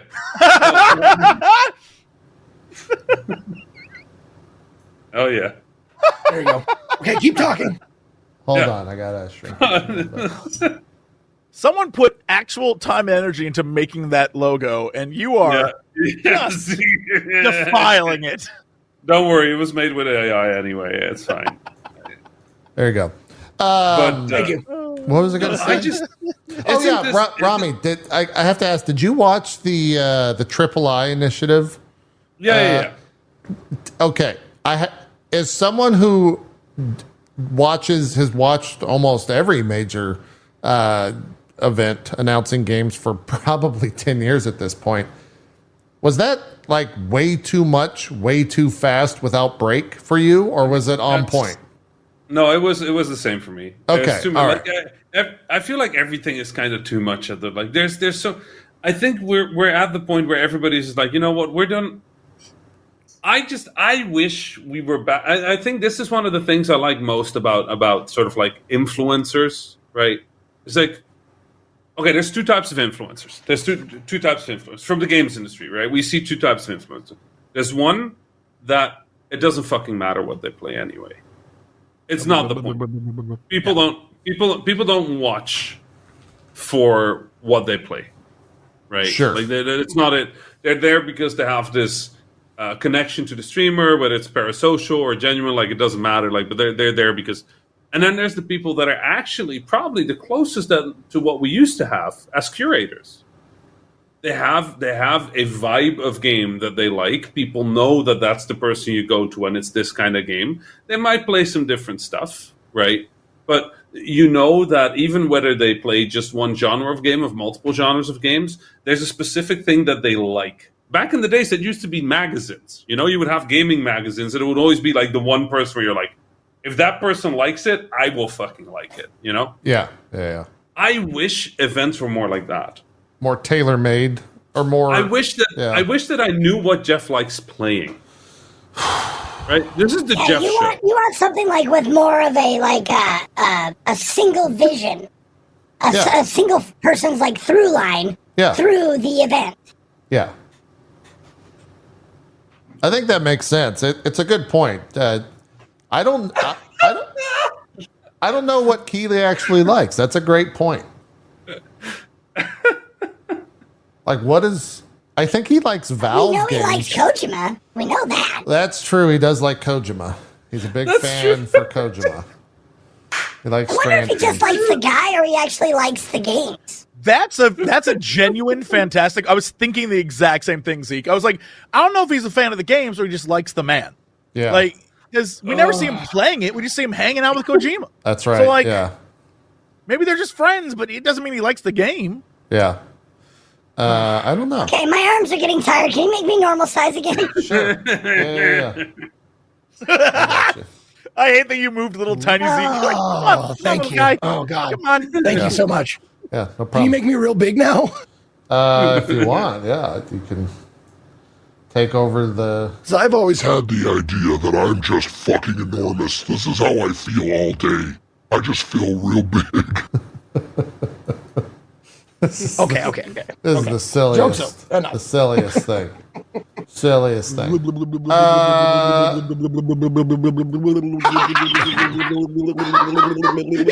it with more fingers now than just one. He's got the whole hand in there. Of course he is. Of course he is. I think if we position it perfectly, my finger just kind of disappears here, so we could probably do something with that. Just open your mouth and tell your face. There you go. Just nibbling on his fingers. He smells my Rami. How much time? We got 20 minutes. Here, I want to go through all these and see if we can figure out what they're going to be showing. 2K has announced that they're going to show a beloved... I mean, this might be a later show, but it said that a beloved franchise is getting a new thing. Is that a Borderlands? Is that a BioShock? What? I'm putting my money on Parasite Eve. That's right. What? Taking a swing. From 2K What if? games? Don't you do that, Jesse. Don't you get my hopes up for Parasite. It's specific to 2K? It's specifically 2K. Specifically 2K? Yeah. So it's got to be a Civ 7. Civilization. Yeah. I hate Civ 7. Amazon's logo, by the way, because it just says games. You know, it is about time for another Xbox. Jesus Christ. XCOM. Yeah, it could be XCOM, maybe. Could be. But it's been a while for Civ. And I feel like a Civ 7 would be kind of hype. Yeah. If it's a good game. But like the idea of it, the concept, I'm always down for a Civ game. Yeah, I don't 2K, we kind of have an idea. Amazon, is New World done? Like, what is Amazon also doing? Oh yeah, New World is done, dude. It's done. I don't know what Amazon's But Amazon showing. games, just like Netflix games, they're buying up all sorts of indie things. So But wait, you guys. Like, I'm just pulling up the 2K list. Like, what if it was New Motocross Mania? Sure, that's beloved. Because I fucking love that shit. Wait a minute. Why is go on. Why is I would I'm here for that. Yeah. Yeah, like, let's go. Wait, Amazon is publishing the new Tomb Raider? It is. Yep. We'll probably get that. Okay. I guess Amazon's got a whole Tomb Raider initiative thing. Aren't they doing a TV show as well? They are doing a TV show, and they're having the Fleabag writer and star write it, which kind of could be cool. I don't know what Amazing Season game is. Oh, wow. Does anyone know? I don't either. I don't know who that is. Did you know 2K did a Dora the Explorer game? Are you telling us it's time for the sequel? The sequel? I think so. Is she done exploring and now she's Dora the Destroyer? Yo, Hell yeah. I'd play that. Hell yeah. I'd play that. they stole my backpack. I'm gonna get it back. I'd play that. Annapurna, who knows? That they have crazy amounts of games that they put out. Arc Games. Dora the Defiler. Dora the Defiler. That's pretty good. I don't know. Swiping, no swiping. Arc Games, I don't know what that is. I think they've probably been at the past. Atari, fucking who knows with that. Atari, didn't they do the last time they had we're putting out a ton of new, like, old games? You might be right. Sega's doing that. Yeah. So I feel like Atari had a thing, but I can't remember. Yeah. Bandai Namco, probably. Arc Games is what used to be Perfect World, right? Oh, no. Chat says Arc Games is Gearbox. It's Gearbox's republishing. Or sorry, Gearbox is publishing. Oh, they're doing Star Trek Online stuff? Okay. Yeah. Bandai Namco, I'm almost up for Bandai Namco stuff. They like it's weeb stuff for Elden Ring DLC. But Bandai Namco for me is like a coin flip. Yeah. It's like you get it, and then you're either gonna have a good time or you're gonna delete it after 12 minutes. It's like one or the other. I've never had a Bandai Namco game where I was like, this is like a 6. Yeah. It's either like 14 out of 10, or it's like, please remove this from my memory. Yeah, true. Bloomhouse Games, that's probably some scary shit. Yeah, it'll be a horror game for sure. Boca, what is they? I don't know what they do. I think that's a newer studio. I don't know what they do. Capcom, who knows? Capcom is kind of on a Akuma, bro. It's happening. It's probably Akuma stuff. Do you think we see gameplay of not Wild Hearts, Jesus, of Monster Hunter Wilds? Is that? Oh, 100%. 100%. You think we see gameplay of that? Yes. They'll do a whole, it'll be a person pretending they're playing the game or some nonsense. It'll be a whole thing. I have to believe that. That's going to be huge. Can I take 1 second on Bokeh Game Studios? Let's hear it. It is by Keiichiro Toyama, who was from Sony Interactive Entertainment. They're doing a game called Slitherhead, which was announced at the Game Awards 2021. That's right. But I just looked that up. This is the quote that I want to have. Their first project is an action-adventure game with horror elements, marking its return to the genre after more than a decade. Producer Sato also revealed that the gameplay would force players to make sacrifices, some of them being quite nasty. I remember that. preview, and it was wild. Yeah, the trailer. Oh, yeah, I forgot about the Slitherhead trailer. Yeah. Yo, okay. Could be fun. And Slitter. Slitter. Yeah. Deep Silver, Dead Island, something or other. Like, what else? They publish a lot of games. Could be anything. Devolver, who knows? I'm excited. Discord is getting in. What? My favorite game developer. I don't know what Discord's doing there. Dolby, I don't know what they're doing there. It's weird, JP, but if you're ever on Discord, sometimes you see people playing those like Discord games in Discord. I've never seen that. I mean, I didn't until like a month ago, and now I'm aware they exist, and it's blowing my mind. So, okay, all right. EA could be really anything. There's probably something Star Wars related. What is the next? Oh, Dragon Age probably finally. Is there Battlefield? We might get the new Battlefield. Who knows? Embark. It's another studio I don't know off the top of my head. So they just point of order. Do they have not released like round 2 yet? This is just the first thing. This is just round 1. Yeah, round 2's not out, and we'll probably do this again with Cohh the week of in like a month. Sure. So Embark is the company that makes the final. The finals, yeah. Oh, not to be mistaken for Embracer. That's something else. Right. Epic Games. Epic, never heard of them. Could be anything. Try to see company. What is the A with the halo above it? What? Right here. A with the halo. Angel something, I'm guessing. I don't know what that is. No, it has to be. They're in alphabetical order, so it has to be an I. Isn't that what are you talking about? Which one? No, he's absolutely right. It's I'm 8-bit Iron Man. Like, yeah. So basically, it's what the. Yeah, why is your logo an A if it's an I name? I don't. Indie Angels is what someone in chat's saying. Okay, correct. I've never heard of that. Let me look that up. It is Indie Angels. Yeah. Okay. Yep. That's my favorite when I have just no idea what that is. Operation Tango is on their splash page. Oh, Last Epoch. Last Epoch is them. Oh. This is cool. Okay. I'm curious. But they're marketing services. Yeah.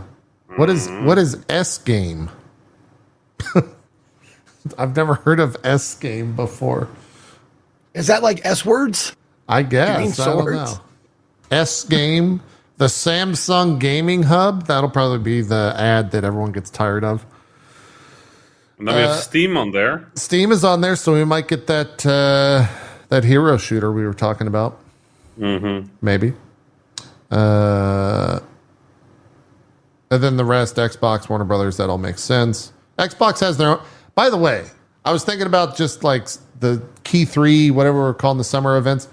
Xbox event this year will now cover Xbox, Activision Blizzard, and Bethesda. Yeah. That is like a fucking crazy. Like Activision Blizzard used to have their own they con. skip this year then, right? There's no way they skip. No, absolutely not. Yeah. That's a crazy conference with all of that stuff there. It's kind of wild to think about. Dude, I'm down for like 3 days in a row of Xbox, 2 hours each. They're just doing a one day thing, and it's on Sunday, funny enough, of that week. Oh, so do they have a time frame? Yeah, it's Like right how long when it's gonna Drop go? Frames happens on Sunday. And I think We it's should, 2 hours long, I think. We should rewind and go back to Netflix games because I think the Do we game really based have off to? the incredibly popular Rebel Moon is coming. Oh, And I can't wait for that one. I'm very excited. I just watched the second movie. Why? Why would you I watch just- that? You know, Morbid like, curiosity. yeah, Why? that genuinely. Big same here. What's the name is even bad. What's the name of it? It's The like Scar Giver. the Scar Giver. That's the stupidest Scar Giver. name I've ever heard. I mean, and we come from a medium where quite some stupid shit gets named. But the like, Scar yeah, you're Giver. right. I was so impressed that it was worse than the first one. God. Somehow. Somehow. And I was like, the first one sucked, and I was You like, watched it maybe too, it'll be better. Jesse? It was somehow worse. God damn, both of you. I was genuinely impressed. It's like you watch it and you're like, you know, the thing about Rebel Moon that makes me sad, that really makes me sad. Is that it exists? Just one. Well, I mean, yes, okay, yes. I'm gonna get the but- Snyder fan base all riled up now. Oh, is that? Am I pissing people off again? Oh, is it fucking you're- Snyder? you're speaking the truth. That just makes it better. speaking You the know truth. that. Don't hide The this. Snyder fan base is pretty. The thing about Rebel Moon that makes me sad is that part of me wants to believe that it had the opportunity to be something like Jupiter Ascending, where Didn't that suck movie too? is fucking no. That movie's great. Jupiter sent. Yo, I'm with you on this. This is one of the best fucking movies in the history of movies. Okay. Like, I fucking That love movie Jupiter. has a lycanthant who rollerblades through the sky. Okay, A what? that is a you'll never see lycanthant? that in any other film ever. Wait. This is copyrighted content here, but I think that the thing that Jupiter Ascending gave me is the best review I have ever read of anything. Zeke, can you do a read of something for me, please? Absolutely, it'd be my pleasure. Can you look up the Mary Sue review of Jupiter Ascending and just read the first 3 paragraphs? Just the first 3 paragraphs. Okay. Just do your best dramatic reading. Review. Jupiter Ascending is the worst movie ever. Go see it immediately. That's the title of the article. Yeah.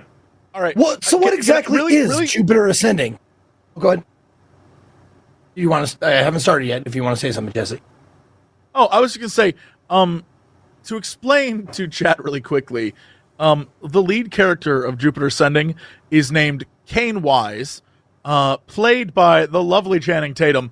He is an ex-legionnaire lycanthant splice hunter sent to kidnap Jupiter Jones by Titus Abraxas. He is a cross between a wolf and a man who used to have wings, but he doesn't anymore because he rollerblades through the sky. If you have not seen this movie, you're missing out on greatness. Let's see go. The Wachowskis. Okay. Is the I just want to know one question. Mull it over. Is the writer of this movie the same writer from Ready Player One? Just think about this. No. Okay. No. Now, Go. sounds like it. Okay. What exactly is Jupiter Ascending? Let's start with the basics. This movie is not The Matrix. This movie is not Dune. This movie is not Star Wars, nor is it Fifth Element. No, this movie is like if all of those movies, plus the music video for the Backstreet Boys' Larger Than Life, and the really weird parts of Mass Effect trilogy all got really drunk at a party and had a massive orgy while H.P. Lovecraft filmed it. That's Jupiter Ascending. You know what? We could stop there. That's perfect. Okay. That's perfect. That's a pretty good pitch. One of the best movies in the history of mankind. Genuinely. It is I'm watching this immediately after the show today. You need to. It is impossible to explain how completely entertaining this movie is. And I don't know how, like, I can't explain. I literally, on paper, this movie is the worst thing that ever existed. Yet I've watched it multiple times now and been like, I loved every second of that. That was insane. Yeah. It's only on fucking Tubi? That's all I can. That's the only streaming service it's on? What is Tubi? What is You gotta do a Tubi? hunt to find this fucking thing. What is Jesus Tubi? Christ. Like, I don't just know. to be clear, this movie is the worst movie you'll watch that's good. Right? Yes. Oh, And by far. Rebel Moon, going into Rebel Moon 1, I was like, please let this be that type of bad. Where I come out of it and I'm like, that was terrible. I fucking loved it. But I come out of Rebel Moon with this was terrible and I hate it every moment. And the worst part is I came out of Rebel Moon 2, this was terrible and I don't give a shit. And I was just impressed. I thought it was really, this was like Rebel Moon 1, I thought that was the floor. But Rebel Moon 2 has given me a new appreciation for Rebel Moon 1.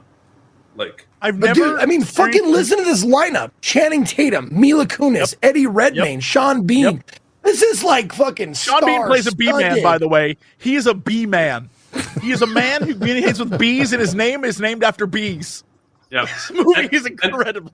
And in that review, it'll say something did like... Kojima watch this before making Death Stranding? He was like, oh shit, their naming game is on point. Eddie Redmayne this is in the review, it goes something like, Eddie Redmayne is literally flawless in this film. Eddie Redmayne knows Jupiter Ascending is bad. Eddie Redmayne knows this. Wait, let me find it. I know. Why do I know this review by heart? Yeah, you Eddie spent Redmayne, some time on this.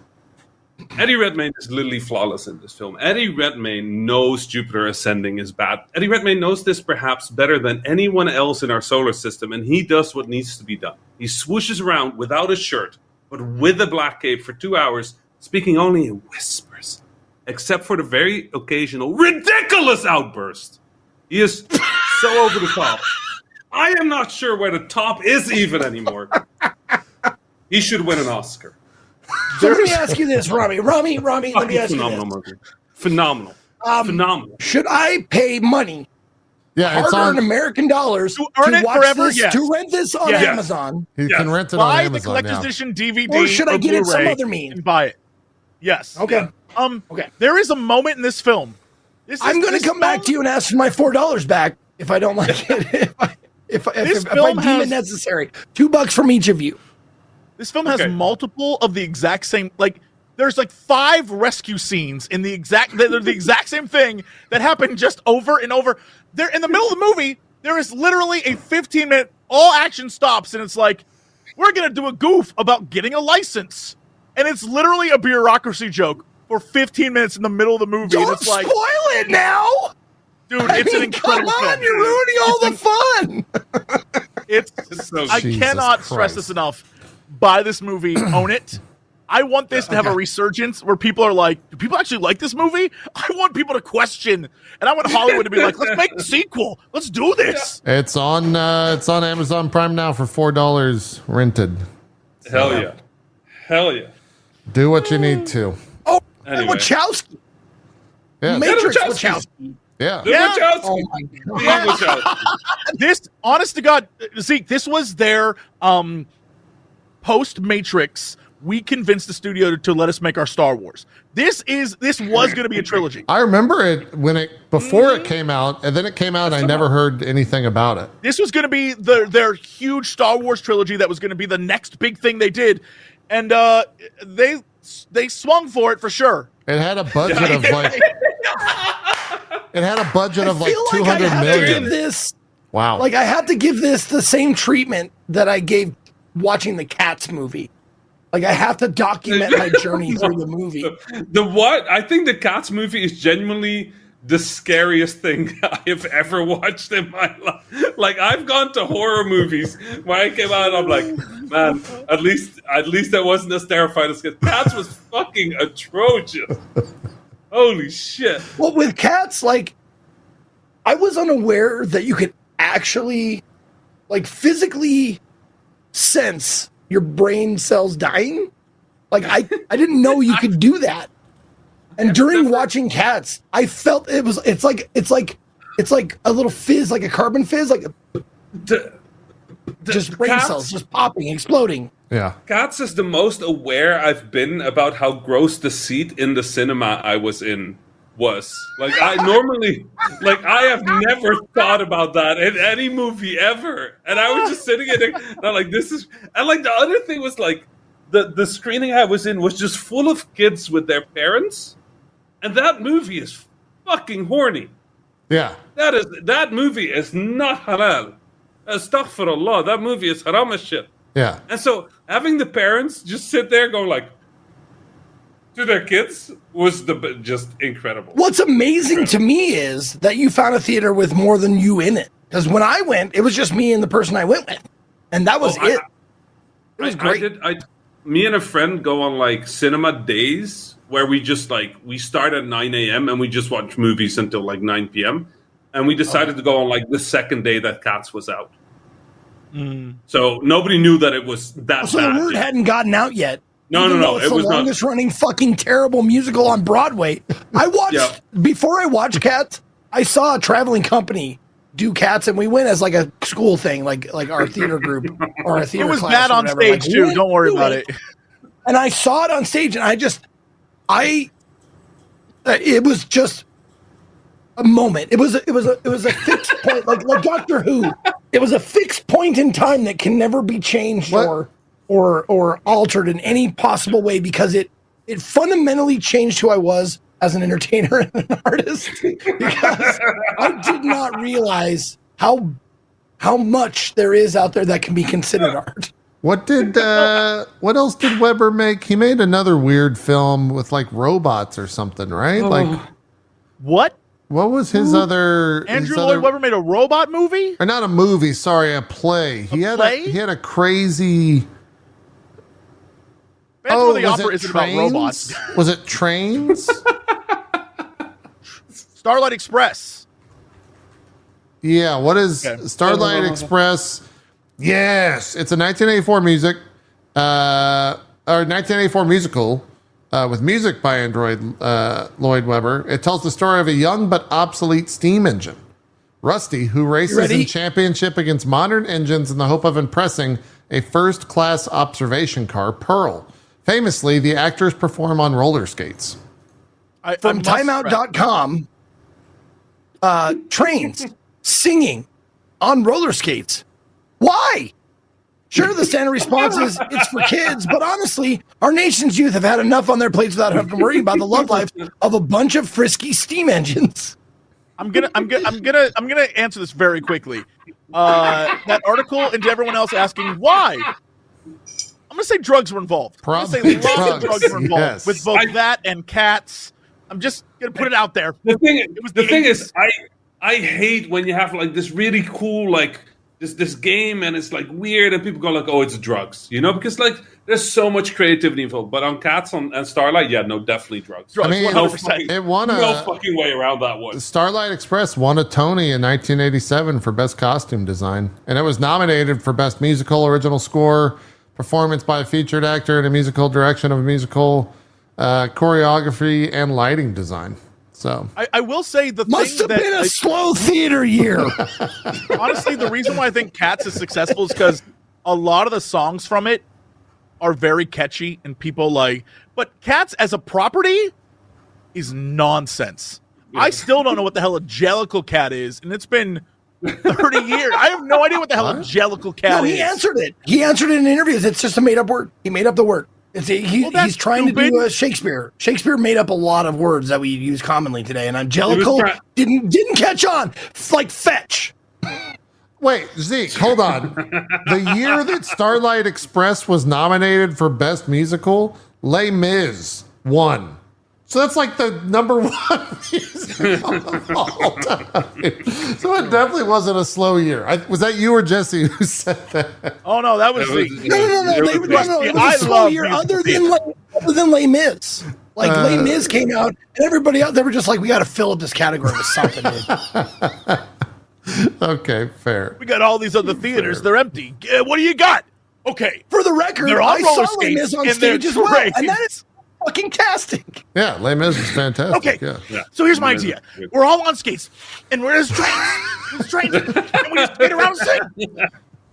They're like, genius, Weber, you still got it. I feel like you could have put. No, him and Kojima probably have a room where they're like. I picture them as like teenage boys. Oh like, God! Don't get cool? Weber and Kojima in a room. No. If there was a train, but it was a person, and then the person they fell in love, and they're trains though, so they have to be train love and stuff like that. And Kojima was like, God. "That's great, man." Oh God! What would we'll call him Caboose Man? Yeah, no, that's what I was going to ask. It. What's the name that Kojima gives them? Is it Caboose Man? Is it like Choo Choo Charlie or like Freight what Man? Freight Man. It's probably like Charlie Freightman. Yeah, Freightman is how they pronounce it, but it's spelled Freightman. Yeah. Video games. Woo! Video games. Actually, so what have we been playing? Oh shit, it's time. Yeah, no, I did play one game. I want to mention because I think it's cool and there's a next one coming. I don't know if you all played the Exit 8. If you have not played the Exit 8, go play the Exit 8. It's fucking phenomenal. There is not only have I played Exit 8, but I played all of the ones that came after it that weren't as good. Yeah. They're doing platform. They're doing Platform 8 soon. It's a brilliant game. The less you know, the better it is. But phenomenal game. I had missed it. Somebody put it on my radar. This is a good fucking video game. This is a trailer for Exit 8. No, this is the game that spawned a bunch of other games that I've also enjoyed to varying degrees. Some of them I have enjoyed, like, it was all right, but to like, oh, this is really good. But Exit 8 was one of the first ones where I was like, this is well done. I like this. It's a game, anomaly game. Let's just call it that. Yeah. Sure. This game has the almost the exact same aesthetic, except, there's that dude just walked by. But as pools that came out, which is a backroom style. I played that. Has almost the exact same vibe, except there's water. You can go in the water and do the whole thing. Honestly, Jesse, if you haven't played this, go play this. I have not. Oh, I intend to. It's already. I have the page loaded right now. This looks awesome because I'm already I'm picking up the vibe of like this is gonna be real weird, and I'm excited for it. Yep. This is one of the funnest games to stream. Like these types of games are really fun to stream it because the audience participation is makes it like really fun. Love this thing. The new one is coming soon, and it's like $4. Yeah, it's $3.99. It is $4. $3.99. Oh, yeah. And the other game that I've been playing through again that I would like to mention just because is 13 Sentinels Aegis Rim. If you like Vanillaware, it's genuinely one of my favorite games of all time. So good. If you have not played it, please play it. If you did play it again. Okay. All right. And can we just high five on Lorelei and the laser eyes? Like that's all we need to say. Yeah, that's a good game. That's such a good game. He's gonna leave you hanging. He doesn't believe in high fives. I'm trying to find the arm. There you go. High fives are hurrah. JP, come on, help us out here. This is a lot of work. Yeah. Hell yeah. Yeah. It's like Monty Python, like It's a lot of work. Jesse, real quick, since you're a guest, me and Zeke will be out here every week. We could always talk about what we've been playing. Anything you've been playing? You want to get up? Cryptmaster. I played the demo on stream, and I started playing the demo. I think it's super fun and super silly. It is a complete Jesse game. Big fan of that kind of stuff. Also Also, I haven't played the full game. I've goofed around with Scald, which is I'm going to be playing that like soon. D&D. Yeah, it's very cute if you want to get into like really big storytelling games that also have kind of like old school fight to live mechanics with D&D style combat and things, and nice. You can really like spec out your character and do cool stuff. Love that. I got a sponsored stream for that. I'm excited for that. Soothe. Oh my god. What? Yo, in Cryptmaster, all the like once you learn spells, your characters will say what their spell is, and the two best one are the bard guy goes soothe, and then the witch lady goes crabs. That's my favorite line of dialogue. Crabs. And then crabs fall from the sky, and I love that. Nice. Yeah, it's got a great sense of humor. I played it for a day, and it was really fun. Nice. Anything else, Jesse? Just Final Fantasy as usual. Final Fantasy nerd waiting for the Dawn Trail. That's pretty much it. Do you have a react or a take on the job actions that I can go watch? I mean, a video of me watching it is on Twitch, but I say up front, and I'll say it now. Don't come to me for hot takes on. I play like job regularly, and even though I leveled up all the other ones, I don't know their abilities. I don't know how they work. I don't intend to learn. I'm just like, did they mess with Red Mage? No. Okay, we're good. Let's keep moving. So that's where I'm at. There's plenty of other videos of people who are like, I have thoughts, and cool. Go watch those. I don't. Yeah. I'm like, that looks pretty. Makes sense. You are me in Destiny. I'm like 1 week from, or like 2 weeks from the final shape. Yeah, same. I play one thing. It's a Void Sentinel Titan. As long as they don't fuck that up, best game. Oh, wait. Yeah. You Everything else, I'm like, wow. I forgot, Rami, you're the reason why I'm angry at Destiny right now. Oh, yeah, because you... Yeah. Rami and I, off stream, I had Rami Sherpa me and delete my vault. And now, I was like, that's never... And now they announced that they're unvaulting every weapon. And so there was no reason to delete all the stuff I deleted.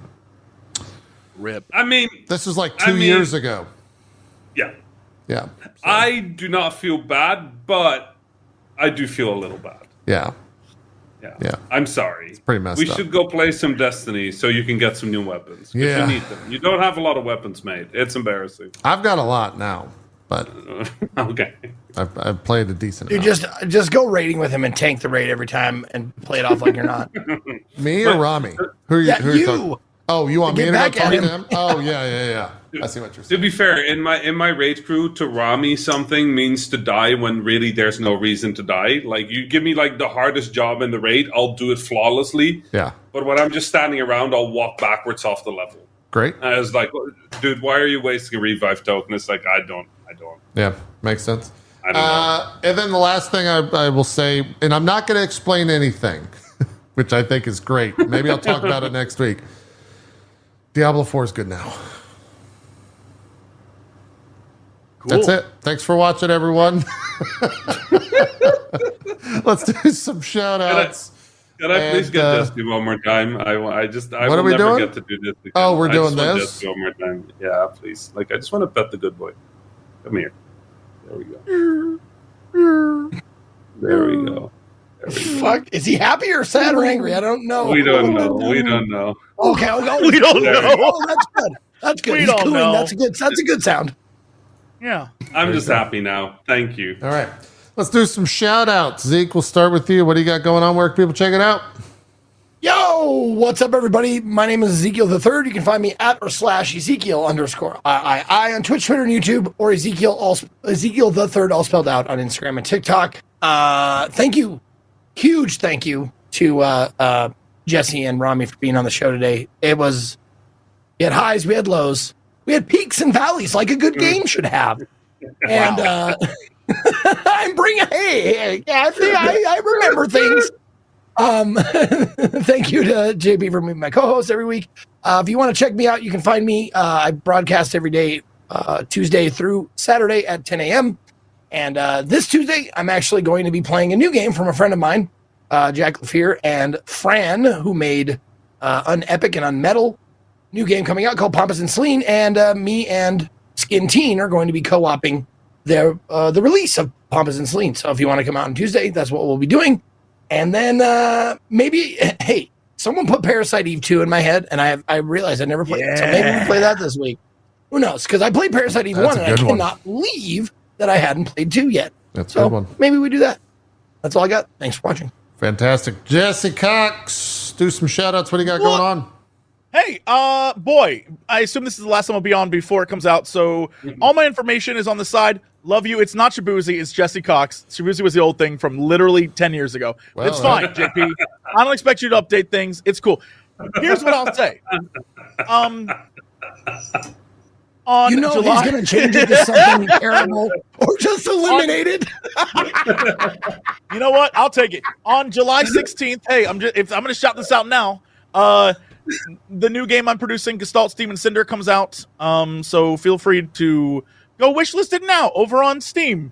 If you like Metroidvania platformy jump murder games, it is really fun, and we're working on it. Except it would be out now, but I'm no fool because I don't want to compete with Elden Ring or me playing Dawn Trail. So see ya in July, kids. Smart. And that'll be when it comes out. Yeah, I played that during demo days. I think it still has a demo out, right? Is that demo still available? Play the demo right now. It was good. It was good. Looking forward to it. Say the name one more time. People didn't hear it. Gestalt, Steam, and Cinder.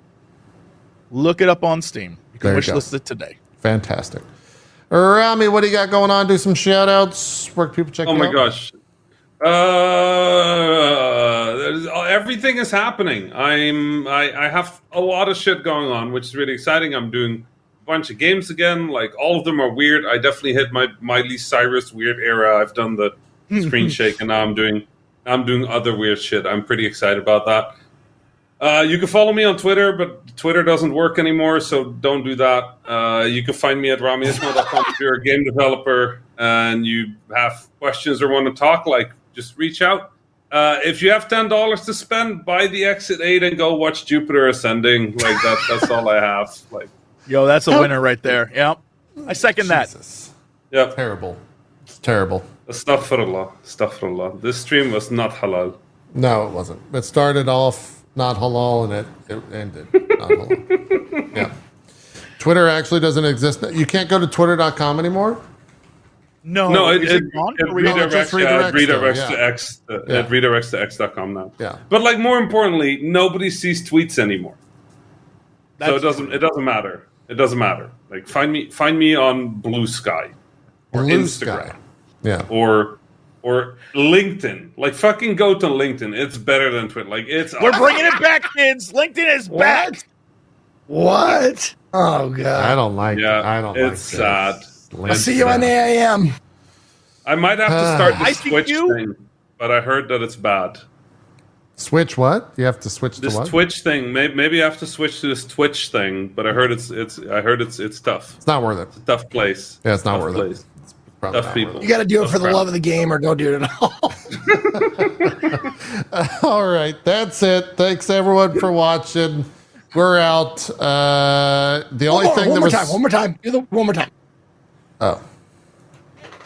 While this is happening, the only thing that was posted in the Drop Frames Discord was me linking Jupiter Ascending to Zeke.